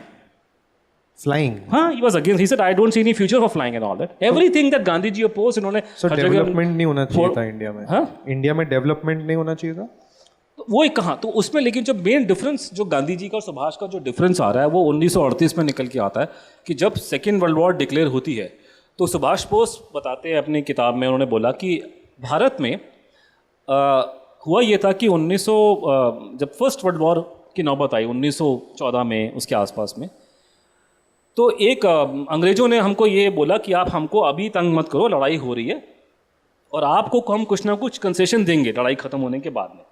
तो इसीलिए गांधी जी ने उनको फौज में बनाने में मदद करी और हमने उड़ा नहीं अटकाया। सुभाष बोस तो उस टाइम बच्चे होंगे, तो उस टाइम तो पढ़ते लिखते होंगे, तो वो उस टाइम फ्रीडम स्ट्रगल में नहीं थे। He was into spiritual factors. 17 साल की एज में he was become almost like a sadhu. लेकिन जैसे ही आपका वर्ल्ड वॉर ख़त्म होता है तो जलियांवाला बाग की घटना घटती है। तो अंग्रेज ने अपना वो नहीं किया। तो उन्होंने ये बोला कि एक अवेयरनेस कांग्रेस के सर्कल में था कि जो गलती हमने फर्स्ट वर्ल्ड वॉर में की है वो सेकेंड वर्ल्ड वॉर में हम नहीं करेंगे, और अगर लड़ाई होगी तो हम उसको एक्सप्लॉयट करेंगे अपने नेशनल इंटरेस्ट में। जैसे आजकल हम लोग कर रहे हैं, जो लड़ाई चल रही है वहाँ पे रशिया वगैरह का, तो हम अपने फ़ायदे में निकाल रहे हैं। तो लेकिन जब ये लड़ाई शुरू हो जाती है तो गांधी जी जाके मिलते हैं अपने लिनलिथगौ, जो उस ज़माने में भारत का वायसरॉय था, जो राजा था अंग्रेज का। उसको जाके उन्होंने बोला कि ये संकट की घड़ी में हम अंग्रेजों के साथ हैं। तो ये सुन के सुभाष वगैरह भड़क गए कि, और ये भी बात गांधी जी ने बोली है, जो आप किसी भी गांधी भक्त को पकड़ लो, मैं आपको नाम गिना दूंगा, कि गांधी जी ने उसको ये बोला है, रिकॉर्ड पर है, कि मेरे जीवन का जो ध्येय है वो विश्व शांति लेकर के आना है। आप किसी गांधी भक्त को पकड़ लो, आप बीजेपी के अंदर मिल जाएंगे बहुत सारे आपको आज। आप उनसे पूछ लो कि आप चाहते क्या हो, कि हम तो दुनिया में शांति लाना चाहते हैं। खाने को पेट में रोटी हो ना हो, अपने घर में पानी आए ना आए आपके घर में, आधे लोग आपके भूखे मर रहे हैं, लेकिन विश्व शांति आप लेकर आओगे पहले। और ये हम यंग जनरेशन को समझना बहुत इंपॉर्टेंट है, बिकॉज हमें एक रीसेंसी बायस है। अभी इंडिया स्ट्रांग हुई है, अभी इंडिया डेवलप हुई है, तब 1940s में तो इंडिया बहुत ही गरीब थी। कोई कंपैरिजन नहीं है, आपको पता नहीं। आप 1940 की बात कर रहे हो, जो पीछे बैठे उनसे पूछो नरसिम्हा राव के टाइम में हमारी हालत क्या थी हमारे देश की। आपको तो पता नहीं है कि हमारा देश कितना बदल गया 10-20 साल में। हालत ख़राब थी यहाँ की। तो ये है कि वो इन्होंने कहा कि तो गांधी जी के जो सपोर्टर हैं वो बेसिकली दुनिया में शांति लाना चाहते हैं, ये उनके जीवन का वो इम्पॉर्टेंट है उनके लिए। सुभाष बोस जो लड़ गए थे, उन्होंने कहा कि मैं इंडिया को आज़ाद कराना चाहता हूँ। तो ये लड़ाई जो है इंडिया फर्स्ट और दुनिया में शांति लाने वालों के बीच में है। अब प्रॉब्लम ये है कि दुनिया में जो शांति लाना चाहते हैं, ये जुमला बहुत चलता है, खासकर अमेरिका यूरोप के अंदर। और ये जितने शांति प्रिय लोग हैं, अब उनके बच्चे फौज में नहीं जाते। शांति कहाँ मिलती है? मिलती है न्यूयॉर्क के अंदर। शांति मिलेगी लंदन में, स्टॉकहोम मिलती है। तो ये जुमला जो है ये वेस्टर्न कंट्रीज में बहुत चलता है, और चलने का कारण ये है कि गांधी जी ने सेकेंड वर्ल्ड वॉर में अंग्रेजों को अपोज नहीं किया, और अपनी he did not come in the way, he did not come in their way. तो वो है कि गांधी जी की जो लाइफ की स्टोरी है, मैं आपको डेमॉन्स्ट्रेट कर सकता हूँ। गांधी जी की लाइफ की जो स्टोरी है वो बेसिकली अंग्रेजों को अच्छा दिखाती है कि साहब इतने अच्छे शरीफ लोग थे साहब लोग, कि उनके प्यार से कहने से चले गए। तो वो नैरेटिव जो है वो वेस्टर्न कंट्रीज़ में गांधी जी की इमेज को चमकाता है। आप यूरोप अमेरिका में जाके सावरकर के बारे में प्रोग्राम कर लो, कोई सुनने नहीं आएगा। Why should they care? उनका भी आई अंडरस्टैंड, उनको कोई कनेक्ट नहीं है, लेकिन एक विश्व शांति का जुमला देना, ये सुनने में बातें अच्छी नहीं। जैसे फॉर एग्जांपल मुझे मैं मार्टिन लूथर किंग के मैं वहाँ पे देखा था हल्का सा मैंने करके। अब लोग बात करते हैं कि मार्टिन लूथर किंग ने गांधी जी को फॉलो किया। People don't understand the basic fundamental. The Martin Luther King, Modi ji ने आर्टिकल लिखा बहुत लंबा चौड़ा, गलत फलत बातें लिखी है। Prime Minister Modi wrote an article in New York Times comparing Gandhi ji with Martin Luther King. Now please understand, Martin Luther King Jr. अपनी गवर्नमेंट से लड़ाई कर रहा था कि हमको काले लोगों को आप डिस्क्रिमिनेट मत करो। मैं अपनी सरकार, मोदी जी की सरकार या पिछली सरकार से कुछ डिमांड करूंगा तो मैं भी ऐसे वर्बली लड़ाई करूंगा, मैं भी कोई वायलेंस नहीं करूंगा। लेकिन अगर आपकी कंट्री में एक फॉरेन ऑक्यूपाइंग पावर आके बैठी है तो मार्टिन लूथर किंग नहीं चाहिए वहाँ, आपको जॉर्ज वाशिंगटन चाहिए, कि जॉर्ज वाशिंगटन ने बॉस्टन की गलियों में निकाल के अंग्रेजों को मारा था। ठीक है जी। तो ये जो कंपैरिजन कर रहे हैं वो गलत कर रहे हैं। फिर एक गलत कंपैरिजन किया जाता है कि साहब आपने ये नेल्सन मंडेला जो गांधी जी के भक्त थे, अरे नेल्सन मंडेला छोड़ो, आप यूट्यूब में मारो, वो तो फिदल कास्ट्रो का भी दोस्त था, उसने डिफेंड किया। मेरे सारे दोस्त हैं, मुगाबे सॉरी ये कर्नल गद्दाफी उसका दोस्त था। ये किसने बोला कि फिर ये अपने नेल्सन मंडेला ने और फ्रीडम फाइटर को सपोर्ट किया? वो सुभाष बोस के बारे में अच्छा बोल के किया है उसके। और अगर आप पीसफुल की बात मानते हैं तो साउथ अफ्रीका को आज़ादी मिली है 93 में जाकर के, हमारे को भी वही मिलती है 93 में जाकर के, अगर ये करते। तो ये जो लड़ाई है वो शांति दूतों में और इंडिया फर्स्ट वालों के अंदर है। शांति दूतों के पास में एक एडवांटेज है कि उनके जुमले यूरोप अमेरिका में चलते हैं, हमारे नहीं चलते। तो हम लोग जो हैं माइनॉरिटी में, हम लोग बाहर हो गए हैं और इनका नाम होता है बड़ा बड़ा, और ये 70-80 साल से अरबों रुपए की इन्वेस्टमेंट हो गई है। उन्होंने ऐसा ब्रांड बिल्डअप किया उन्होंने कि आप बिल्डिंग गिराओगे तो सारी जमीन हिलेगी साथ में। उनको आर्मी डिसबैंड करनी थी आफ्टर इंडिपेंडेंस। गांधी जी ने बोला था आर्मी को डिसबैंड करने की बात, क्योंकि वो बिल्कुल फौज के खिलाफ में थे कि भारत में, आज़ाद भारत में फौज नहीं चाहिए। और एक उसमें एक कहानी मैंने पहले रिलेट किया, बट आपको मैं कंफर्म कर सकता हूँ कि भारत के, आपको पता है कि कमांडर इन चीफ फौज के हमारे राष्ट्रपति होते हैं। और राजेंद्र प्रसाद जो थे, आपको पता है गांधी जी के बड़े तगड़े फॉलोवर थे, तो कोई डिस्प्यूट नहीं कर सकता। और जो महात्मा गांधी का जो बुना था ना ग्रुप सुभाष बोस के खिलाफ में, ये उसका टोले का हिस्सा थे ये राजेंद्र बाबू। तो राजेंद्र बाबू ने भारत के राष्ट्रपति होते होते, जब वो भारत की कमांडर इन चीफ होता है मिलिट्री का, वो चिट्ठी लिखी प्रधानमंत्री को, उसको रक्षा मंत्री को, टॉप सीक्रेट। और चिट्ठी में लिखा कि हमारे पास ये विदेशी आते हैं और हमको बताते हैं कि भाई आप अपने देश में एक तरफ तो आप गांधी जी की बात करते हो, और दूसरा आपने इतनी बड़ी फौज खड़ी कर रखी है देश के अंदर। तो गांधी जी तो फौज के खिलाफ में थे। तो उन्होंने कहा जी मैं भी मानता हूँ ये गलत बात है, गांधी जी बिल्कुल नहीं चाहते थे, और हम लोगों ने इतनी बड़ी फौज खड़ी कर दी देश के अंदर। हालत देखिए, ये जो 2000 साल से हम लोग जूते खा रहे हैं दूसरे देशों के, इस तरह की वाहियत बातें ये करा करते थे उस ज़माने में। और भी बहुत बातें मैं बताऊंगा भाई आपको, इन्होंने क्या हरकतें इन्होंने करी हैं अहिंसा के नाम पे। ऊपर से चिट्ठी लिख के बोल रहा है, राजेंद्र बाबू लिख रहे हैं अपने पंडित जी को कि आप अगर फौज को डिसबैंड नहीं भी कर सकते तो इसकी स्ट्रेंथ कम करो। Believe me on record, top secret, मैं ऑनलाइन आपको पब्लिक बोल रहा हूँ, आपको लेटर है, लेटर अवेलेबल है, कोर्ट में केस करो तो निकाल दूंगा लेटर, चिंता मत करो। तो वो उसमें गांधी जी पंडित जी को चिट्ठी लिख के बोला कि अगर फौज को डिसबैंड भी नहीं कर सकते तो कम से कम इसको आप जो है इसकी स्ट्रेंथ कम करो। फिर आखिर में वो उन्होंने जो जुमला लिखा अंग्रेजी में है कि जो विश्व शांति का जो मंदिर बन रहा है, भारत बनवा रहा है, हालत हमारी क्या थी 55-56 में, आई कांट टेल यू। दुनिया में मतलब अफ्रीकन कंट्री से गरीब हमारा कंट्री था, और वहाँ ये जुमला दे रहा है कि अगर जो दुनिया की शांति का मंदिर जो बन रहा है उस पर ये कलश की तरह काम करेगा। So this is the level to which the stooped. ऐसी भूख नोबेल प्राइज की आंखों में चढ़ गई थी कि आर्मी को डिसबैंड। और ये 1962 की लड़ाई हारने का मेन कारण था कि ये लोग फौज बनाने के इच्छुक ही नहीं थे।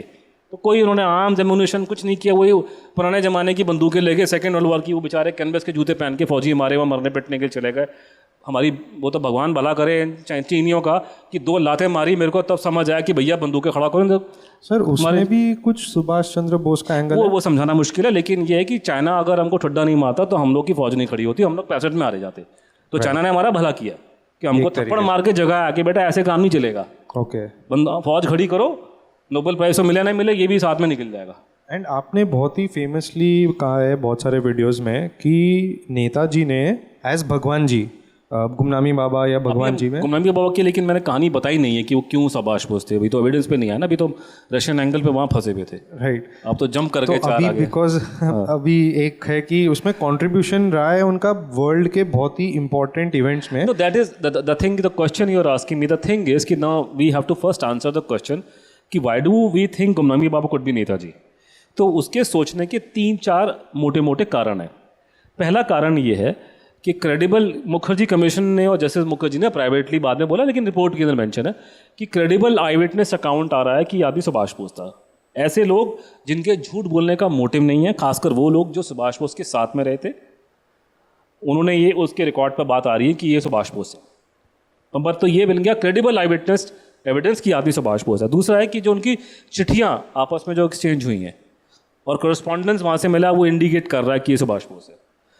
द प्रॉब्लम ये है कि अगर आप किसी, फॉर एग्जांपल अगर आप किसी पढ़े लिखे आदमी के पास जाओगे आज, खासकर बंगाल में, कलकत्ता में, तो उसको आप बात करोगे कि गुमनामी बाबा सुभाष बोस थे, तो आपको बताएगा हाँ यार वो कहानी थी नेताजी के बारे में, लेकिन उसका तो हैंड राइटिंग टेस्ट हुआ था और डीएनए टेस्ट की रिपोर्टें नेगेटिव आई हैं, और हैंड राइटिंग और डीएनए की रिपोर्ट तो साइंटिफिक टेस्ट होते हैं करके, ऑल दैट थिंग। तो ये था करके। तो अभी हम लोगों ने ये स्थापित कर दिया है, और ये बात मुझे पहले से मालूम थी, और कि ये इन्होंने झूठी रिपोर्टें दी हैं। जैसे फॉर एग्जांपल कि हमने हैंड राइटिंग की बहुत अच्छी रिपोर्टें अमेरिका वगैरह से, I can show you some data, वो सब वो वहाँ से रिपोर्टें निकाल के दिखा दी कि हैंड राइटिंग पूरी मैच कर रही है। और इंग्लिश में भी it is not possible scientifically to someone to write in somebody else's language in 2 languages, Bengali में और इंग्लिश में, और 30 साल तक बुजुर्ग हो रहा है। मतलब वो आपको मैं दिखा सकता हूँ कि अगर इनकी आप हैंड राइटिंग चेक करोगे, एक चीज़ आपको दिखाना चाहता हूँ क्योंकि वीडियो सामने आ गया। आप में से बहुत लोगों ने अटल बिहारी वाजपेयी का नाम सुना ऑब्वियसली, जो यंग है, आपने ज़्यादा, अटल जी इस भारत देश में उनके जैसा वक्ता नहीं हुआ कोई आज तक।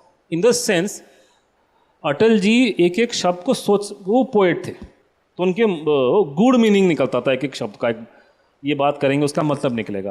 कहने को आप कह सकते हैं कि जी मोदी जी का भाषण अच्छा लगता है, ठीक है, लेकिन अटल जी की में डेप्थ थी, because Atal ji was a poet. और उस वर्ड, तो ये आप सुनिए, आपको समझ में आ जाएगा क्या बात हो रही है। उन्होंने बोला कि अश्वत्थामा की तरह से चिरजीवी हैं। अश्वत्थामा ने महाभारत में ब्रह्मास्त्र को चला दिया था और उसके बाद उनको श्राप लगा था कि तुम कभी मरोगे नहीं, जीवित रहोगे। तो ये बहुत से लोगों ने, बहुत सी चीज़ों ने, जैसे ये अगला मैं वीडियो दिखा नहीं रहा हूँ, ये हमारे अभी जो पुरी के शंकराचार्य ने भी स्टेटमेंट दिया फेवर में गुमनामी बाबा के, बहुत लोगों ने दिया, आरएसएस के पिछले प्रमुख ने भी दिया, सबने दिया। तो पॉइंट ये है कि लोगों को पता था चीज़ों के बारे में, लेकिन डायरेक्टली इनडायरेक्टली इंडिकेट किया गया। तो अब ये कंफर्म हो गया कि जैसे हैंड राइटिंग की बात कर रहा हूँ कि इन्होंने घपलेबाजी की है हैंड राइटिंग के अंदर। जैसे फॉर एग्जांपल ये एक्सपर्ट की जो पॉजिटिव रिपोर्टें दिखा रही हैं उसमें ये आ रहा है कि तो जैसे फॉर एग्जांपल ये जैसे ये हैंड राइटिंग में उन्होंने ये दिखाया या कि हैंड राइटिंग टेस्ट का मतलब ये नहीं होता कि आपकी हैंड राइटिंग से बिल्कुल दिखने मैच कर रही हो। ज़्यादातर जो फॉर्जरीज होती हैं कि किसी ने आपका सिग्नेचर फॉर्ज कर दिया, ट्रेस करा, एक्चुअली आपको मुझे नहीं मालूम चलेगा, चाहे आपकी हैंडराइटिंग, मेरी हैंडराइटिंग बहुत गंदी है, अगर हैंडराइटिंग बहुत सुंदर भी हो किसी की, लेकिन आपके दो सिग्नेचर कभी सेम नहीं होते। एक्सपर्ट पकड़ लेगा हल्का सा वेरिएशन, क्योंकि ये बताते हैं कि हैंडराइटिंग क्या होती है, आपका दिमाग जो होता है वो सिग्नल भेजता है आपके हाथ को। और कई एक्सपर्ट मतलब उनका ये भी मानना होता है कि मान लीजिए कि अगर मैं अपने पैर से साइन करूँ अपने सिग्नेचर, तो आपको दिखने में लगेगा कि टेढ़ा, लेकिन एक्सपर्ट पकड़ लेगा कि वो, क्योंकि बेसिकली वो क्या हो रहा है कि आपके ब्रेन सिग्नल जाते हैं जो आपका, अनलेस अनटिल आपको ब्रेन इंजरी ना हो, 18-19 साल में जो आपकी हैंडराइटिंग बन गई वो आपकी यूनिक चीज़ होती है। This is how the science of art handwriting works. तो कई जगह गुमनामी बाबा की हैंडराइटिंग जब आप मिला रहे हैं सुभाष बोस से, तो आपको देखने में कोई विजुअल कॉमन नहीं है, क्योंकि वो आदमी 88 साल का है, वो आदमी 35 साल का है, लेकिन वो ये देख लेते हैं कि बुढ़ापे में उसके हाथ हिल रहे हैं, तो हाथ हिल रहे हैं लेकिन करने का तरीका सेम है। लेकिन कई जगह, ज़्यादा जगह में हैंडराइटिंग बहुत विजुअली सेम थी। जैसे यहाँ पता ही नहीं चल रहा कि इसमें सुभाष बोस कौन सा है, गुमनामी बाबा कौन सा है। इसमें से एक सैंपल हैंडराइटिंग का, जैसे ऊपर लिखा ना केयर संतोष, ये गुमनामी बाबा की हैंडराइटिंग है, और केयर दया भाई, ये दया भाई ये सरदार पटेल के लड़के का नाम है, तो ये सरदार पटेल के लड़के का नाम सुभाष बोस ने लिखा हुआ है केयर। तो देखिए जैसे see word, she is from Calcutta जहाँ वो पैदा हुए थे, तो सी में देखिए वो बिंदी डॉट बना के सी ऐसे कर रखा है, तो ऐसे एस्पेक्ट पकड़ते हो। ये चीज़ उन्होंने पकड़ी थी फॉर एग्जांपल, जैसे ऊपर का जो सैंपल अंग्रेजी में है, मिसेस वुड को चिट्ठी लिखी है सन 36 की, जहाँ सुभाष बोस वो इंसर्शन मार्क डाल रहे हैं, तो उन्होंने एक ऐसे ये एक कैरेट मार्क मारा हुआ है। गुमनामी बाबा में एग्जैक्टली वो मार्क दिखाई दे रहे हैं अलग अलग, क्योंकि वो बंगला में और चीज़ों में लिखा हुआ है। तो एक्सपर्ट ने यहाँ से पकड़ा कि ये आदमी एक ही आदमी है, और ये और वो अलग अलग लोगों ने, अमेरिकन एक्सपर्ट ने, देसी ने करा करके पकड़ा जाता है। गवर्नमेंट ने 2 पेज में उसको रिफ्यूट कर दिया, राइट। और ये इसी में करते करते और ऐसे डीएनए के अंदर घपलेबाजी हुई है, जो हमने डेमोन्स्ट्रेट किया कि डीएनए की रिपोर्ट उन्होंने चेंज कर दी। तो गुमनामी बाबा की स्टोरी को मुखर्जी कमीशन में स्थापित नहीं किया जा सका, क्योंकि हैंडराइटिंग और डीएनए की रिपोर्ट, सरकारी रिपोर्टें नेगेटिव थी। आज के दिन में हमारे पास में क्लियर एविडेंस है कि रिपोर्टें घपलेबाजी से प्रोड्यूस की गई। सर डीएनए में भी वो एक इलेक्ट्रोफेरोग्राम होता है, that you have mentioned. DNA में होता क्या है कि what is a DNA test? DNA test जैसे in the in common language, जैसे ये पुराना बैटमैन का सीन है ये, तो डीएनए टेस्ट ऐसा ही होता है। होता क्या है कि डीएनए में क्या होता है कि एक मशीन होती है, अगर आप लोग साइंस वाले, मैं तो पॉलिटिकल साइंस का आदमी हूँ, वो जीनोम एनालाइजर कहते हैं, मशीन आती है, वो फ़ौरन से बन के आती है, और उस मशीन में सैंपल डाले जाते हैं जिसकी आपने टेस्टिंग करनी है, क्योंकि इसमें ह्यूमन इंटरवेंशन हाथ नहीं होता, रबड़ के ग्लव्स पहनते हैं, क्योंकि अगर आपने उंगली लगाई तो आपका डीएनए चला जाएगा उसके अंदर। तो वो जो जीनोम एनालाइजर मशीन होती है, वो एक्सरे की तरह से, जैसे ये बैटमैन ने वो डाला अंदर, वो स्कैन किया उसको, फिर वो चार्ट निकलता है, ज़्यादातर वो कंप्यूटर की स्क्रीन में दिखाई देता है। वो चार्ट आप चेंज नहीं कर सकते, उसको बोलते हैं इलेक्ट्रोफेरोग्राम या रॉ डेटा। तो जिसको आप और मैं कॉमन भाषा में डीएनए रिपोर्ट कहते हैं, इसेंशली रॉ डेटा की रीडिंग जो एक्सपर्ट करते हैं उसको कहा जाता है डीएनए की रिपोर्ट। तो डीएनए की रिपोर्ट और इलेक्ट्रोफेरोग्राम का जो संबंध है जो अंडा जो होता है वो इलेक्ट्रोफेरोग्राम होता है, और मुर्गी जो होती है वो उसकी रिपोर्ट होती है। लेकिन हमारे भारतवर्ष में एक पुरानी कहावत है कि ना रहेगा बांस ना बजेगी बंसुरी। तो जब भी कोई रिपोर्टें चेंज की जाती हैं डीएनए की, तो वो इलेक्ट्रोफेरोग्राम को छेड़छाड़ करते हैं, उसे गायब कर दो। तो इस केस में उन्होंने वही हरकत करी कि इलेक्ट्रोफेरोग्राम को गोल कर दिया गया। That is the how they, ये बहुत लंबी चौड़ी कहानी है गड़बड़ करने का। तो ये बेसिकली उसके बारे में। तो ये बाद में खबर भी आती है कि नेताजी से parents institute electropherogram is not available with it, destroy कर दिया। अवेलेबल कहाँ से होगा इन लोगों का? इवन मुखर्जी कमीशन के सामने गवर्नमेंट के लॉयर ने एक्सेप्ट भी किया था कि गवर्नमेंट के लॉयर ने एक्सेप्ट किया कि सुभाष बोस की प्लेन क्रैश में डेथ नहीं। सरकार के वकील ने ये बात बोली है, लेकिन रिपोर्ट आने के बाद में उन्होंने पलटा मार दिया कि मर गए प्लेन क्रैश में। वो भी कल। अब उसमें प्रॉब्लम ये आ रही है कि हमारे पास में अनफॉर्चुनेटली प्रशांत भूषण नहीं है, मेरे पास में बड़े वकील नहीं है, मेरे पास इतना पैसा नहीं है कि मैं उनको हायर कर सकूं, ना मेरे पास में इकोसिस्टम है। अगर वो इकोसिस्टम में मान लीजिए प्रशांत भूषण मान लीजिए खड़े हो जाए, तो मैं 4 दिन में गवर्नमेंट को लपेटे में लूँगा सुप्रीम कोर्ट के अंदर। मेरे पास में वो लड़ने की क्षमता नहीं है कोर्ट कचहरी में जा करके। आपको बहुत तगड़ा पैसा और बहुत तगड़ा नाम चाहिए, पैसा की नाम चाहिए होता है, बहुत मुश्किल होता है कोर्ट में जाके लगाना, और ये बहुत रिस्की प्रोपोजिशन है। Otherwise it's very clear. इसका एक 2% एविडेंस किसी और केस में होगा तो बवाल देश में मच जाएगा। लेकिन सरकार और सिस्टम नहीं चाहता, और एक हमारे दिमाग में नेताजी को लेकर के बहुत सारे मेंटल ब्लॉक्स हैं अंग्रेजों के ज़माने के, जो आज तक लोगों से नहीं गए हैं। और प्रॉब्लम ये हो जाती है कि उन मेंटल ब्लॉक को रिमूव करने के लिए हमको अपशब्द इस्तेमाल करने पड़ते हैं, वो मैं करना नहीं चाहता। तो भगवान जी ने बहुत बार बात की है कि 1971 Bangladesh war, Korean war, Vietnam war, sir ये सब में जो इम्पोर्टेंस क्या है उनका? इम्पोर्टेंस ये है कि अगर ये मान लिया जाए कि गुमनामी बाबा सुभाष चंद्र बोस है, तो उनकी तरफ से कहानी क्या निकल के आती है। तो पहली बात, गुमनामी बाबा ने बताया प्लेन क्रैश के बारे में कि कैसे वो प्लेन क्रैश की तैयारी हमने मतलब कैसे निकले थे वहाँ से। अभी बताऊँगा नहीं कैसे निकले थे, बट उन्होंने बताया। तो वो रूस में जाने का प्लान था पहले का, उन्होंने ये बातें बोली, उन्होंने सबकी बात करी, अपने घर वालों की बातचीत किया, अपने माँ बाप की बातचीत किया, बहन की बात, वो पूरी बातें करते थे। जो ये खबर कहीं आई हो कि गुमनामी बाबा ने कभी एडमिट नहीं किया, 100% बोला मैं सुभाष बोस हूँ। उन्होंने अपनी फैमिली की बातें करी हैं, सारी बातें याद करी हैं, ऐसी बातें बोली हैं जो किसी को पता नहीं फैमिली के अलावा। There are issues which are so personal, only family member people will know. I will also not tell you, very sensitive matters, personal family matters. उस आदमी ने बात किया उसके बारे में, अलग अलग बातें। तो उन्होंने बोला जैसे कि उनका एक शब्द है कि Stalin did not treat me like an enemy, my own people did. Stalin ने मुझसे दुश्मनी का व्यवहार नहीं किया, मेरे अपने लोगों ने किया। तो वहाँ से उन्होंने रशिया से अजाइलम मांगा, वो रूस चले गए, साइबेरिया में उनको छिपाया गया था। तो he was may be there was some problem may be initially, but then he was not a prisoner there. And फिर बाद में उन्होंने बोला है कि उन्होंने बाद में कोई प्रॉब्लम रशियन फेस कर रहे थे वहाँ पे, और किसी ने पूछा कि आपसे रशियंस ने बिहेव कैसे किया था आपके साथ में, तो उन्होंने बांग्ला में आंसर दिया था कि मैं उनका जमाई नहीं था, I was not there son in law, in the sense कि that you don't, there's a quid pro, you have to लेन देन चलता है कि आप मेरे लिए क्या कर सकते हो। तो ये इन्होंने कुछ, गुमनामी बाबा का ये मानना है, उन्होंने ये बात बोली थी कि उन्होंने रशिया ने कोई प्रॉब्लम उनको फेस कर रहे थे उस इलाके में, और बहुत बड़े प्रोजेक्ट चल रहे थे साइबेरिया में।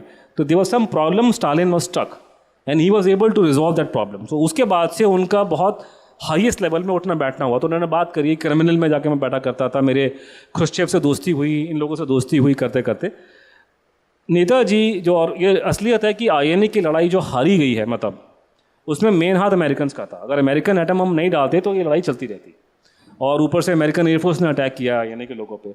और दूसरा, इन्होंने बहुत एलिगेशन लगाए हैं ट्रांसफर पावर को लेकर के। तो उन्होंने ये बोला कि अगर मैं कुछ नहीं करता हूँ तो जिस तरीके से ट्रांसफ़र ऑफ पावर भारत में हुआ है और जिस कंडीशन में इन लोगों ने एडमिट किया है, आने वाले 8-10 साल में जो कोल्ड वॉर है वो भारत के ज़मीन पे लड़ी जाएगी, और ये इतना गरीब देश है कि यहाँ के लोग मारे जाएंगे। तो ये लड़ाई कहीं और लड़ी जाए तो ठीक है, यहाँ नहीं आनी चाहिए। फिर उन्होंने दावा किया कि रशिया के जो कवर्ट ऑपरेशंस होते हैं, कवर्ट का मतलब जो आपको दिखाई नहीं देता, एवरेज, जैसे फॉर एग्जांपल आईबी के डायरेक्टर के पास में हर दिन 60,000 रिपोर्टें आती हैं, अब उसमें से एक भी रिपोर्ट आपके टाइम्स नाउ में नहीं आती, इसका मतलब वो है नहीं क्या भैया? आईबी रॉ के 4 ऑफिसर कल का बम्बई में बैठे हुए, तो क्या उसका मतलब वो चीज़ें हैं नहीं? इतने दुनिया में इतने बड़े डिपार्टमेंट काम कर रहे हैं डिफेंस के, सिक्योरिटी के, आपको लगता है वहाँ कुछ खबरें नहीं होती क्या? वो बाहर नहीं आती क्योंकि कवर्ड ऑपरेशंस होते हैं, वो सीक्रेटली होते हैं। तो रशिया के जो कवर्ड ऑपरेशंस थे उन्होंने उसमें सपोर्ट किया।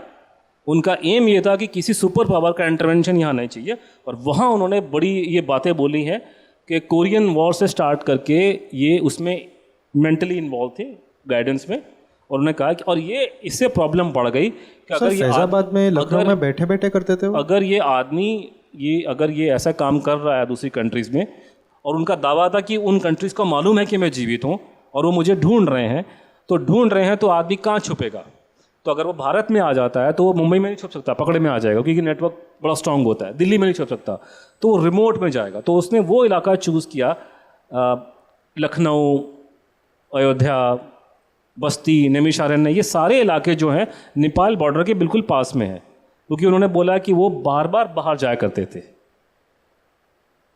पेरिस में गए, हर अलग जगह पे गए, ये उन्होंने बोला। और उसमें कहा, एक जगह चिट्ठी उनके हाथ की है कि जब से वापस आया हूँ, 63 में लिखा है, जब से वापस आया भूत, अपने को भूत बोलते थे कि भूत जो है 25 बार या 22-25 बार बाहर गया। तो और वहाँ से एक बार नेपाल बॉर्डर क्रॉस किया, रशियन उनको ले आया करते थे यहाँ से बाहर। तो ये उन्होंने ये बातें बोली हैं करते करते, और अगर इसमें से अगर 1% भी सच है तो उनके बाहर निकलने का कोई मतलब सवाल ही पैदा नहीं होता। सो वियतनाम वॉर में कुछ इम्पोर्टेंट क्या था? वितायत मैं भी समझा नहीं पाऊंगा, वियतनाम वॉर का बहुत कॉम्प्लेक्स इशू है। शॉर्ट में कुछ शॉर्ट टर्म में ये कि उन्होंने 1966 में ये बात बोली थी, अपने जो उनके पास लोग बैठे थे उनको बताते हुए आते कि मेरे कहने पे जो होचिमिन वहाँ पे लीडर था, उसने मेरे कहने पे वहाँ पे साउथ वियतनाम जहाँ पे अमेरिकन फोर्सेस थी, इन्होंने कोकेन हेरोइन को डंप कराया बहुत सारा वहाँ पे। और ये उन्होंने उस टाइम पे दावा किया बात करते करते कि 1000 tons has been consume by the American forces in South Vietnam, and he said कि they can go on fight this war for another 1000 years, they will never be able to win. और ये दावा किया कि अगर जीत लेंगे तो नाम बदल देना मेरा। तो अब ये मुझे पता नहीं, मैं तो सिक्योरिटी एक्सपर्ट नहीं हूँ, मतलब सिंपल पॉलिटिकल साइंस का में हूँ। तो मैंने तो जाके पूछा एक्सपर्ट से, सिक्योरिटी वाल से, तो उन्होंने कहा ये बड़ी कमाल की बात है, हमको नहीं मालूम था कि आप लड़ाई के मैदान में ड्रग्स को यूज़ कर सकते हैं ऐसे। ये बात हमको मालूम चली है 85-86 में, कि जब गलती से किसी के मुंह से अमेरिका से निकल गई, अमेरिका ने स्ट्रेटेजी अपनाई थी साउथ अमेरिका में। तो ये बाबा बैठ करके यूपी के अंदर कैसे बातें कर रहा है कि हमने ये वो किया। उसके बाद में फिर ये निकलते निकलते 1968 तक ये खबरें निकलनी आनी शुरू हो गई पेंटागन में कि अमेरिकन सोल्जर्स जो हैं ड्रग्स ले रहे हैं वियतनाम में। और 72 तक अमेरिकन प्रेसिडेंट को जो रिपोर्टें गई हैं, 15-16% अमेरिकन सोल्जर्स जो थे वियतनाम की लड़ाई में ड्रग एडिक्ट्स हो गए थे। तो जब फौज के 8-10% लोग ड्रग ले रहे हैं तो वो क्या लड़ाई लड़ेंगे जा करके। लेकिन ये समझ में नहीं आ रहा कि ये बातें वो बाबा बैठे कैसे बता रहा है। जैसे for example, is it possible for a baba, वो भी यूपी के अंदर बैठा हुआ है, और एक दूसरी कंट्री के अंदर एक टॉप सीक्रेट अंडरग्राउंड बंकर बनता है, उस बंकर की नॉलेज दुनिया को नहीं है 2000 तक, सन साल 2000 तक। क्या ये पॉसिबल है कि कोई बाबा को बैठ के बात मालूम चल जाए कि अंडरग्राउंड बंकर वहाँ पे है? तो उन्होंने ऐसी ऐसी बातें बोली हैं जो it is, I don't understand कि उनको कैसे पता है। उस आदमी ने कैसे 71 की लड़ाई में उसने पहले से कैसे बोलना शुरू कर दिया कि यहाँ पे ये होगा और इधर यहाँ पे ये बैठे हुए हैं।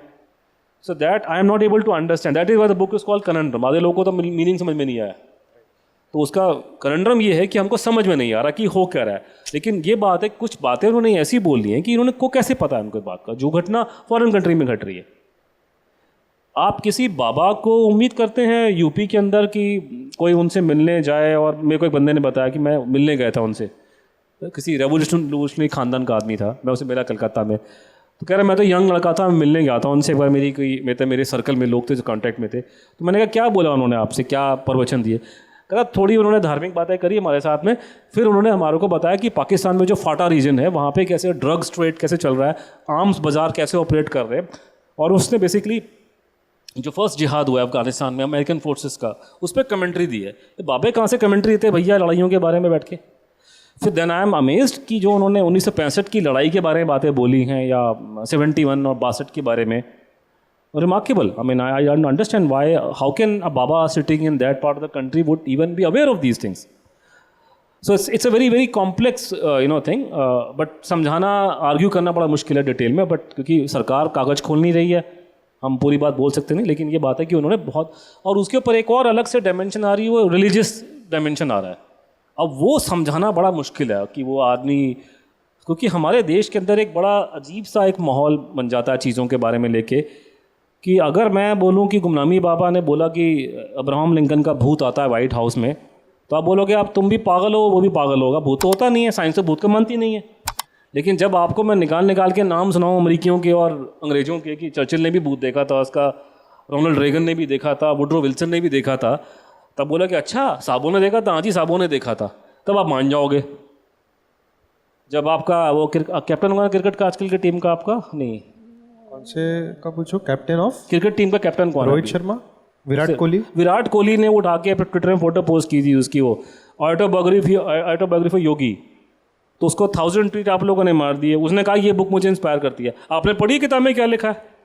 बंगाली साधु अमेरिका में जाता है, वहाँ जाके वो सूक्ष्म शरीर में चला जाता है, मुर्दों को जिंदा कर देता है। तो जब बड़े आदमी, मशहूर आदमी ऐसी बातें करते तो आप लोग उसको मानना शुरू कर देते हैं। मुझे कोई मिला था, मेरा यूएस में कोई एप्पल का एम्प्लॉय इंडियन, तो मुझसे बात कर रहा था करते करते, तो उसको मैंने बोला कि तू अपने आप को बड़ा होशियार समझ रहा है कि तू यहाँ पे आके पैसे छाप रहा है, तो तेरा स्टीव जॉब तो यहाँ आया था हमारे ककरौली बाबा के पास में, करोली, yes. और स्टीव जॉब के मरने के बाद में उन्होंने ये ऑटोबायोग्राफी योगी उन्होंने बांटी थी वहाँ पे उठा करके। तो तू ज़्यादा उस्ताद हो गया कि तू अमेरिका में आके तूने पैसे कमा लिए, तेरी कंपनी का मालिक तो बाबा के पास में क्या? तो लोग अपने आप को बहुत होशियार समझते हैं कि साहब मैं तो बड़ा आदमी हूँ, मैं तो पैसे कमाता हूँ बिजनेस। भैया आपके गुरुजी तो जाते हैं ना भैया, मंत्री पागल हैं क्या? आपके महेंद्र मिर्शी के पास में बीटल्स आए थे, आपको मालूम है कि बीटल्स किसका, जॉर्ज हैरिसन, रिंगो स्टार और ये पॉल मैकार्टनी, इनका मतलब क्या था उस ज़माने में? ऐसी महेंद्र मिर्शी ने खींच ली अपने पास में, क्या बढ़िया बढ़िया गाने लिखे उन लोगों ने बाद में जाकर के। तो कुछ ना कुछ महेंद्र मिर्शी के पास में होगा ना। आप नहीं मानते, आपको कौन पूछता है? ठीक है आप बड़े आदमी हो, आपने बड़ा फ्लैट ले रखा है यहाँ पे, और भैया मेरे आपने फ्लैट लिया तो जॉर्ज हैरिसन क्या पागल है क्या? तुम हो कौन? कंपनियों के मालिक जाते हैं उनके पास में, अंबानी जी जाते हैं ना साधु महात्माओं के पास में। आप ज़्यादा अंग्रेज आप मत मानो, सब लोग हाईएस्ट लेवल पे इनको मानते हैं इन चीज़ों को। तो वो वाली कहानी है। तो अजीब सा प्रॉब्लम है कि वही चीज़ अगर मैं आपको बड़े इंपॉर्टेंट आदमी की गिनाऊंगा तो आप स्पिरिचुअल हो जाते हो। वही चीज़ मैं आपको इस सोर्स की बता रहा हूँ, बोलेगा आदमी पागल है, भूत तो होता नहीं है भैया। अगर भूत नहीं होता तो प्रतिभा देवी सिंह पाटिल ने स्टेटमेंट दिया ना राष्ट्रपति बनने से पहले, टीवी में अवेलेबल है, गूगल सर्च कर लीजिए, कि राजस्थान के अंदर एक पुराने साधु महात्मा है, उनकी डेथ हो चुकी है, अभी भी आते हैं, उन्होंने मुझे बोला कि तुम्हारे को जीवन में ये मिलेगा। तो क्या हुआ? तो ये कहानी है। तो ये ढकोस था, मैं नहीं मानता भूत भूत को, लेकिन मेरा कहने का मतलब है कि डबल स्टैंडर्ड नहीं होने चाहिए। तो लोग बहुत डबल स्टैंडर्ड लेके चल रहे हैं कि जहाँ उनको बड़ा आदमी बोल रहा है, सदगुरु बोल रहे हैं, तो आप विश्वास करोगे कि सदगुरु बड़ी चीज़ बात करते हैं। लेकिन वही चीज़ गुमनामी बाबा आज से 20-30 साल 40 साल पहले बोल चुका है, आप उसको नहीं मानेंगे क्योंकि गुमनामी बाबा के बारे में आपको पता नहीं है, आपको आपके हिसाब से आपकी आंखों में वो एस्टैब्लिश कैरेक्टर नहीं है। So that is the thing I am against. बहुत ही अभी कम टाइम बचा है, सो आई एम सॉरी, बहुत सारे क्वेश्चंस है बट मैं 2-3 ले रहा हूँ। The first question is, was there a secret meeting between Lal Bahadur Shastri and Subhash Chandra Bose in Tashkent before Shastri जी's death? No. Gumnami Baba was an established fact back in Bihar in 70s and 80s. No. Full question. Gumnami Baba नाम जो, उनका नाम गुमनामी बाबा नहीं था। सुन लीजिए, गुमनामी बाबा उनका नाम नहीं था। गुमनामी बाबा नाम का जो नाम दिया गया वो उनकी डेथ के बाद 85 के बाद से लोगों ने, तो गुमनामी बाबा नाम की कोई चिड़िया 85 से पहले नहीं थी। अलग अलग बाबा, अलग अलग चीज़ें रहे, आपको किसी और से कंफ्यूज कर रहे हैं। शॉलमरी साधु की बात कर रहे होंगे। गुमनामी बाबा नाम का जो करेक्टर है वो पब्लिक डिस्कोर्स में 85 में मरने के बाद स्टार्ट हुआ था, उससे पहले वो नहीं थे। हाँ, किसी को सीक्रेटली मालूम हो, लोग उनसे मिलते हो, प्राइवेटली बोला वो है। बिहार में, पटना में लोगों को मालूम था, एक मुख्यमंत्री को मालूम था, तो ये मैं मान सकता हूँ कि वो था। लेकिन अगर आपने कहा कि पब्लिक में डिस्कशन थी तो वो कोई और साधु जैसे शॉलमरी साधु हो सकता है, लेकिन गुमनामी बाबा नाम की जो कहानी है वो 85 की बात की है पब्लिक डोमेन में। That is what I am saying. The last question, which is very common in a lot of questions, is कि सुभाष जी, अगर गुमनामी बाबा ही सुभाष जी थे तो वो बाहर क्यों नहीं आए 1985 तक जब उनकी डेथ हुई है? देखिए, बड़ी लंबी चौड़ी कहानी है, मतलब उसमें लाइफ में ना होता क्या कि चीज़ें बड़ी कॉम्प्लेक्स होती हैं। मतलब जीवन में हर चीज़ का आंसर देना, मतलब एक लाइन में, 2 लाइन में बड़ा मुश्किल हो जाता है, क्योंकि चीज़ें बड़ी कॉम्प्लेक्स होती हैं लाइफ में। आप कैसे एक लाइन में बताओगे? तो कि और होता क्या कि मुझे जाना पड़ेगा पुराने कहानों में, लोगों को बेसिक फंडामेंटल फैक्ट नहीं पता। जैसे फॉर एग्जांपल मैं यूपी में था, तो मैंने पूछा कि संपूर्णानंद जी कौन है, तो किसी को नहीं पता संपूर्णानंद कौन है। जब आपको यही नहीं पता कि संपूर्णानंद जी कौन थे, मुख्यमंत्री थे वहाँ के, तो आप समझ नहीं पाओगे कि मतलब क्या है। तो अब उसमें ये उनके ना निकलने के कारण मल्टीपल थे और अलग अलग समय पे अलग अलग कारण थे। इनिशियल कारण उनका अंडरग्राउंड होने का था कि सेकेंड वर्ल्ड वॉर हुई थी, और उसके बाद में सेकेंड वर्ल्ड वॉर में जितने लोग इन्वॉल्व थे एक्सिस फोर्सेस में, जिन जिन लोगों से सुभाष बोस के साथ फोटो हैं हाथ खिंचाते हुए, या तो वो मर गए, या उनको सुसाइड कर लिया उन्होंने, या उनको बाद में वॉर क्राइम्स में उनको हैंग कर दिया गया। तो Netaji belong to in second world war, he was a relic of the axis block.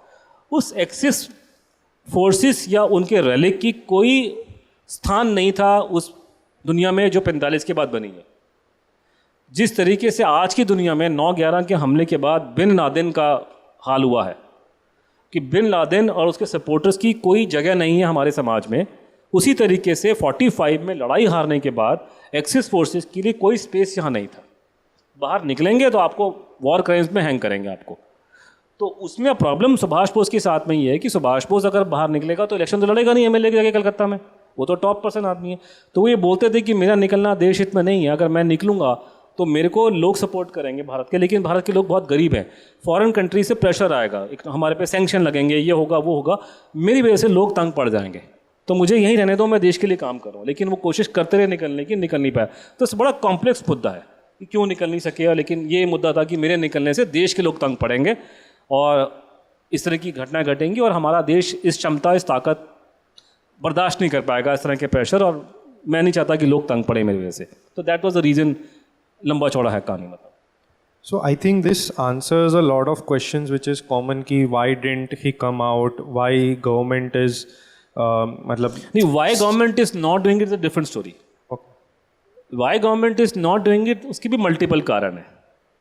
तो उसमें से एक कारण मैं आपको वो दिखाना चाहता था यहाँ पे। मैं ये पूरी कहानी सुभाष बोस की कोई एमएलए की बात नहीं है। सरकार अगर खोलेगी तो बवाल मचेगा बहुत तगड़ा। तो उसके मल्टीपल प्रॉब्लम है, मल्टीपल मतलब फॉरेन लेवल पे, इंटरनेशनल लेवल पे, आईबी की रिपोर्टें बाहर होना, उसे बहुत चीज़ एक्सपोज होना। उसमें एक प्रॉब्लम आने वाली है कि भारत सरकार का एक नैरेटिव है, सरकारी व्यू। वो सरकारी व्यू वाला वही कि वो दे दी हमें आज़ादी बिना खड़क बिना ढाल, ये हमारा सरकारी व्यू है। और उस मजाक नहीं है, वो उस नैरेटिव पे अरबों रुपए की इन्वेस्टमेंट हुई है, ज़्यादा की होगी, अरबों रुपए की इन्वेस्टमेंट होती है उसके ऊपर, उसको बिल्डअप करने के लिए उसको। नाउ दैट नैरेटिव अब जैसे फॉर एग्जांपल, जैसे उस नैरेटिव में हमको, जैसे ये सरकारी नैरेटिव है, गांधी फिल्म जो हमने फंडिंग की थी, हमारी फंडिंग हुई थी फिल्म में, एटनबरो की फिल्म में, गवर्नमेंट ऑफ इंडिया का पिक्चर था, फंडेड फिल्म था। उसमें जैसे उन्होंने ये दिखाया जलियांवाला बाग में क्या हुआ। हमें जो पढ़ाया जाता है या जितनी बातें हमको नेता वगैरह बताते हैं, तो ये जनरल डायर के सिर पर ठीकरा फोड़ते हैं, ये डायर ने मार दिया। डायर ने नहीं मारा, डायर ने ऑर्डर दिया था मारने का। जितने भी हमारे फ्रीडम फाइटर्स को मारने पीटने वाले, टॉर्चर करने वाले, एक चीज़ आप मोटी मोटी चीज़ समझ लो, अंग्रेज साहब लोग थे। साहब ये छोटे मोटे काम नहीं करते थे, वो छोटे मोटे काम करने के लिए हमारे यहाँ बैठे थे, हमारे हिंदुस्तान के लोग, मारने पीटने के, टॉर्चर करने के। अंग्रेज ये बैठते थे मुंबई में बड़े कोठी में, दिल्ली में, वहाँ पे शिमला में, और वो बड़ा बड़ा काम करते थे। वो छोटे मोटे काम करने के लिए नहीं आए थे यहाँ पे, वो छोटे करने के लिए, ये हमारे गंगादीन हाजिर थे इनके लिए, मारने पीटने वाले। तो इन्होंने गोलियां चलाई हैं, इन्होंने टॉर्चर किया, सब इंडियंस ने मारा है। 2-4 मिलेंगे आपको, बाकी सारे देसी लोग थे। अब पॉइंट ये है कि अंग्रेज जो हमारे कंट्री पे राज कर गए थे, उसमें राज करवाने वाले बेसिकली इंडियन थे, पुलिस में, मिलिट्री में, इंटेलिजेंस में। तो सबसे इम्पॉर्टेंट उनका जो पिलर ऑफ स्ट्रेंथ था, जिससे डंडे से भारत में राज किया, वो थी इंडियन आर्मी। और ये लोग अंग्रेजों के सबसे बड़े वफादार थे कि माई बाप हुक्म कर देगा, मैं अपने बाप को गोली मार दूंगा सुबह जा करके। ये हालत थी इन लोगों की। ये खड़े थे, किसी एक आदमी ने गोली उल्टी चलाया था तो कहानी खत्म हो जाती, लेकिन उनकी ऐसी, अंग्रेजों की ऐसे जी हुजूरी करनी है इन्होंने, फौजियों ने, कि ये उनके मरने मारने को तैयार। उन्होंने जा करके लोगों को मारा फॉरेन कंट्रीज़ में जाके, बात को जाके हांगकांग में, वहाँ के लोग आपसे सड़ते हैं कि इन लोगों ने वहाँ जाके लड़कियों को तंग किया, इन लोगों ने, इंडियन आर्मी के लोगों ने अंग्रेजों के ज़माने में।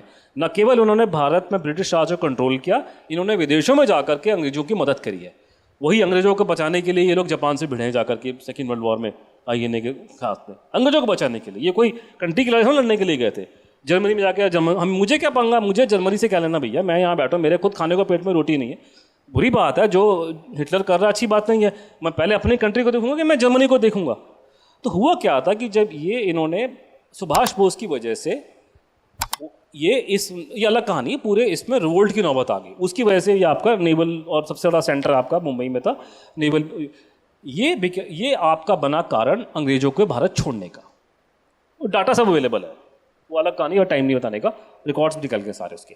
तो जब ये अंग्रेज यहाँ से गए तो उन्होंने कहा कि हम पावर ट्रांसफ़र करेंगे।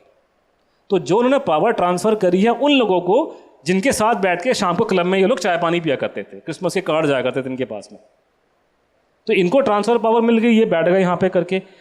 कायदे से इनको तो बोलना चाहिए था, जैसे फॉर एग्जाम्पल मैं प्रधानमंत्री बना हूँ 1947 में, तो मैं बोलूँगा ना कि साहब जलियांवाला बाग में जिन जिन लोगों ने गोली चलाई थी, जरा इनका नाम पता लगाओ कितने पिट्ठू जिंदा आज के दिन में, और इनको लगा कि गोली मारो इनको लाल किले में। जब जब किसी देश में किसी फॉरेन कंट्री ने ऑक्यूपाई किया है और वो फॉरेन पावर वहाँ से रिसीड की है, जिन जिन लोगों ने कोलैबोरेट किया है उनके साथ में, उनको गोलियाँ पड़ी हैं। That is a natural justice. जितने लोगों ने अंग्रेजों के साथ में कोलैबोरेट किया था, या तो आप ये बोलना छोड़ दो कि अंग्रेज गंदे थे, मुझे प्रॉब्लम नहीं है उससे, मैं कोई बहुत ज़्यादा विरोधी अंग्रेजों का नहीं हूँ, लेकिन अगर आपका ऑफिशियल नैरेटिव ये है कि अंग्रेजों ने बड़ा गलत काम किया, ये क्या वो क्या, तो जितने उनके कोलैबोरेटर्स थे आपको उनको गोली मारनी चाहिए थी। लेकिन गोली मारना छोड़िए, वही लोग जो अंग्रेजों के ज़माने में ये चलाते थे, ये भारत की नई रूलिंग क्लास बन गए, वही साहब बन गए कि राय बहादुर साहब अंग्रेजों के ज़माने में फ्रीडम फाइटर्स को मारते थे, आज़ादी के बाद में वो पुलिस के डीजी बन गए जाके मुंबई स्टेट के। तो हुआ क्या कि ये लोग जो पावर में आए, इनका एक कॉमन इंटरेस्ट था कि मैंने बच्चों को सेटल करना है विलायत के अंदर, ठीक है, और अंग्रेजों को अच्छा दिखाना। आप ये तो बोल सकते नहीं कि साहब हमने सुभाष बोस को हमने बुराई की थी, हमने कांग्रेस से उसको निकाल दिया, जब वो लड़ाई लड़ रहा है तो हमने मजाक उड़ाया कि ये तो मिसगाइडेड लोग हैं, लेकिन उसकी वजह से ही देश आज़ाद हुआ। तब इन्होंने ये नकली नैरेटिव हमारे पे चेप दिया, वो दे दी हमें आज़ादी बिना खड़क बिना ढाल करके। अब ये नैरेटिव जो है ये अंग्रेजों को अच्छा दिखाता है कि अंग्रेज बड़े अच्छे थे, इसलिए ये नैरेटिव सेलेबल है वेस्टर्न कंट्रीज़ में। और क्योंकि ये हमारे साहब बहादुर जो बड़े बड़े साहब लोग थे, जो बाद में आपके होम सेक्रेटरी, फॉरेन सेक्रेटरी और जर्नैल बने हैं फौज के, ये सारे के सारे अंग्रेजों के फेवर में थे। ये तो कभी चाहते नहीं थे कि इंडिपेंडेंस हमको मिल जाए। तो पूरे सिस्टम की पूरी मशीनरी को ये नैरेटिव फ्लोट करने में एक इंटरेस्ट था, क्योंकि ये नैरेटिव अंग्रेजों को अच्छा दिखाता है। और वो करते करते करते करते 70 सालों में उसमें इतना ज़बरदस्त इन्वेस्टमेंट हुआ है अरबों रुपए का, कि इतनी बड़ी बिल्डिंग खड़ी हो गई है। वो लोग जो पावर के में नहीं थे, तो आपको पता है कि शाखा में क्या बात गांधी के बारे में करा करते थे, आज पावर में आने के बाद में वो गांधी भक्ति कर रहे हैं जाकर। इतना पावरफुल ब्रांड बन गया है कि आपके पास कुछ ऑप्शन नहीं है उसके लिए बोलने का। तो वो इतना पावरफुल ब्रांड बन गया, तो आप जिस दिन नेताजी की बात करोगे कि साहब वो नहीं मरे, do you know how big a thing this would be. मुझे एक प्रोग्राम के बाद अर्नब ने मुझे बोला था कि जब वो टाइम्स नाउ एडिटर थे, कि इतने कंट्रीज़ में हमारा चैनल जाता है लेकिन नेताजी की खबरें कर रहे हैं, दबा के लोग रिएक्शन दे रहे हैं। मैंने ऐसा रिएक्शन कभी देखा नहीं आज तक इतना। मैंने कहा बॉस आपने तो दिखाया कुछ नहीं, अभी तो बड़ा मसाला है इस केस में। जिस दिन ये खबर बाहर निकल के आ गई, मैं घर घर में लड़ाई शुरू हो जाएगी, तब खबर निकल के आएगी कि साहब आज़ादी तो दिलाई सुभाष बोस ने और इन्होंने गांधी जी के नाम पे क्रेडिट लगा दिया।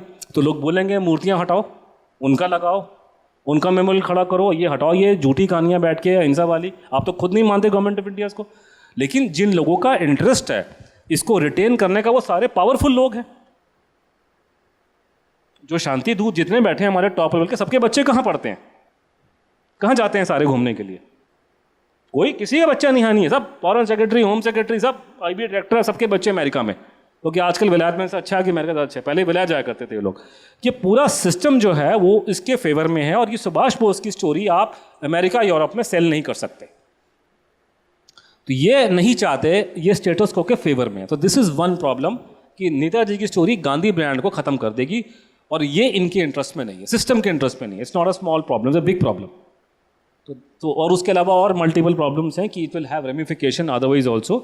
उसमें से एक कहानी है कि ट्रांसफ़र ऑफ पावर में अगर भगवान ना करे जो बोला जा रहा है सच है, तो हमारा मुंह दिखाने काबिल हम लोग दुनिया को नहीं रहेंगे कि हम लोगों ने जो हरकत, ये जो ऑलरेडी हुआ, ये इतनी शर्म की बात है। इंडिपेंडेंस के बाद जाके आप अंग्रेजों को आप सलामी ठोक रहे हो, और आप मेरा मुंह मत खिलाना, यहाँ ऐसी गंदी गंदी बातें हैं, बच्चे बिठा रखे हैं आप लोगों ने, बताने के लायक हम लोग नहीं हैं। ओके, क्या बात, अब इनको बुजुर्गों को क्या पता है पीडोफाइल क्या होता भैया? उन्हें तो पता ही नहीं शब्द क्या, लैंग्वेज क्या है। ऐसी मुंह दिखाने के हम लोग काबिल नहीं दुनिया के सामने। ऐसी गंदी हरकतें उन्होंने उस टाइम पे करी हैं। बड़ी शर्म की बातें हैं क्या, हमारे लिए बड़ा अपमान का हिस्सा है। मुझे कोई पाकिस्तानी भड़ गए थे मेरे साथ में कहीं, ऐसी उन्होंने मेरी इज्जत उतारी है कि तुम्हारे तो ये कंट्री में ये होता, क्या मैं जवाब दूंगा, क्या शक्ल दिखाने के लायक नहीं। तो अब ये चीज़ें निकल रही हैं, बड़ा ज़बरदस्त पॉडकास्ट। वो रोगन कौन है अमेरिका में, जो जो रोगन के में उन्होंने उतारी है उन्होंने रख करके, it is becoming main stream now. उधर डेमोक्रेट्स सपोर्टर्स उनको कैंसिल करने में so it's a huge problem, it's not a joke. अब प्रॉब्लम ये कि फ़ायदा क्या है इसका, मतलब गड़े मुर्दे खाना, लड़ाई झगड़ा, वोट तो किसी को मिलेंगे। सुभाष बोस का वोट बैंक तो है नहीं कोई, उनके सपोर्टर तो है देश में लेकिन वोट बैंक नहीं है अनफॉर्चुनेटली उनका कोई।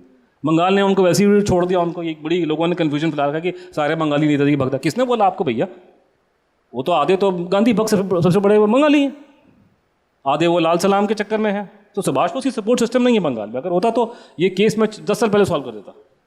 तो ये वहाँ प्रॉब्लम आ रहा है कि बवाल मचेगा, लड़ाई मचेगी, कोई फ़ायदा किसी को होगा नहीं पॉलिटिकल, ऊपर से आपके रिश्ते ख़राब होंगे 4 जगह कंट्रियों के साथ में। छोड़ो, क्या करें इसको। तो this is otherwise it's a very very bad situation and all that, और कंट्री बदनाम होगी, हमारी खुद के हमारे गड़े मुर्दे उखड़ जाएंगे बेकार में। So that's why the government is not doing anything, or maybe it is also possible. Again, let me say this thing. It is also possible कि they are taking their time, because इतनी बड़ी चीज़ को करना इतना आसान, इतना time में नहीं है।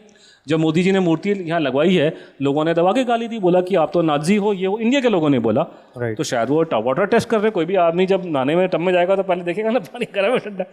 तो you do not know, I don't know, we do not know, but ये कि yes, on the positive side things have change a lot, इतना कुछ हुआ है। और खुल के बातें हो रही हैं, ये वाले पहले बातें नहीं हुआ करती थी। आपकी जनरेशन, यंग लोग बातें कर रहे हैं इसके बारे में, बाकी तो पुरानी जनरेशन तो भूल गई। ये तो उन्होंने फिल्में देख के, अमिताभ बच्चन की फिल्में देख के उन्होंने जीवन निकाल दिया अपना। उनको पता नहीं कि यहाँ तो असली फिल्में तो यहाँ चल रही थी बैठ करके। So that is how there are things which, so it will create lot of bad blood. So that is how it is. And then the whole system does not want, because system has everything to gain by keeping this narrative. The other narrative is not, that is the biggest fault, the biggest problem with the Netaji narrative is it is not sellable in Europe and America. Or Europe, America matters the most. Soon when they won't, शायद India तब करे। When they stop mattering soon. No, I don't think so. They stop mattering anytime in soon. Let's see. Sir, तो last question से end करूँगा. What will happen if Congress comes back to power to you, and what will happen to you? यार तो मुझे रात को सोने तो फिर ऐसी नींद उड़ा के अभी आगे 2 दिन से मैं कम सोया हूँ। मेरी तो गुद्दी नाप देंगे कांग्रेसी। मैं तो बड़ा तगड़ा सपोर्टर हूँ बीजेपी सरकार का। शुभ शुभ बोलो भैया। नहीं, मैं I am being very very personal. मैंने इनकी अभी तो आपको मैंने प्रेजेंटेशन बहुत दिखाया नहीं आपको, मैंने जो इनका बैंड बजाया जाके फॉरेन कंट्रीज़ में, मैं तो अभी बहुत कुछ मैंने बोला नहीं है। आई एम नॉट सेइंग एनीथिंग। एक तो आपने बुजुर्गों को बुलाया यहाँ पे, मैं बड़ा रिस्ट्रेन होकर बात कर रहा हूँ कि मैंने बहुत कुछ बोला है। और ये कांग्रेसी जो है, दिल्ली में जो कत्लेआम हुआ था, दिल्ली में 2 कत्लेआम हुए हैं। एक उसने किया था, मैं नाम भूल गया, वो जो नादिर शाह जो आया था, ओके, उसने कहा था तलवार निकाली, कत्लेआम। कत्लेआम का मतलब है कि मारो सबको। एक दूसरा हुआ था 84 में। 84। उसके बाद में जस्टिफिकेशन आया कि जब पेड़ गिरता तो ज़मीन हिलती है। ये है, कोई कोर्ट वोट किसी की हिम्मत नहीं चूं करके दिखाते। 2 साल इमरजेंसी लगाई थी और आज ये बैठ के ह्यूमन राइट्स की बातें कर रहे हैं बैठ करके। उस ज़माने में फिल्म एक्ट्रेसेस को लाके इन्होंने कपड़े खोल दिए थे जाके जेल के अंदर। ये तो इनकी गलती है जो पावर में बैठे हैं, ये इनको एक्सपोज नहीं कर रहे हैं बैठ करके कि 2 म्यूज़ियम खोलो इमरजेंसी के यहाँ पे और लोगों को बताओ कि क्या इनकी हिम्मत कैसे ये बातें करने की आज के ज़माने में। ये ऐसे उस्ताद किस्म के लोग हैं, तो ये अगर पावर में आ गए तो एक झटके में बराबर कर देंगे सबको इन चीज़ों को। तो शुभ शुभ बोलो भैया, हम तो बड़ी मुश्किल से मेरी खोल दे मेरी जुबान अभी जाके हुई है। तो ये सब बंद हो जाएगा और आप नहीं बुलाएंगे मुझे, मैं आपको लिख के दे रहा हूँ, ये लेक्चर सब बंद हो जाएंगे। बीजेपी का पावर में होने का, बीजेपी का सबसे बड़ा फ़ायदा संघ का, इनसे बड़ा, मैं बता रहा हूँ आपको, मैं क्रिटिसाइज करने के बता रहा हूँ, इनसे बड़ा लिबरल दुनिया में कोई नहीं है। नहीं, मजाक नहीं कर रहा, मैं खुल करके बात करता हूँ उनके सामने। बट हिंदूज का वो क्वालिटी है। मैं क्रिटिसाइज करता हूँ कि आप लोग गांधी भक्ति कर रहे हैं, आप लोग सपोर्ट नहीं कर रहे, कोई और बर्दाश्त भी नहीं करेगा। और इनके राज में आप खुल के बोल सकते हो।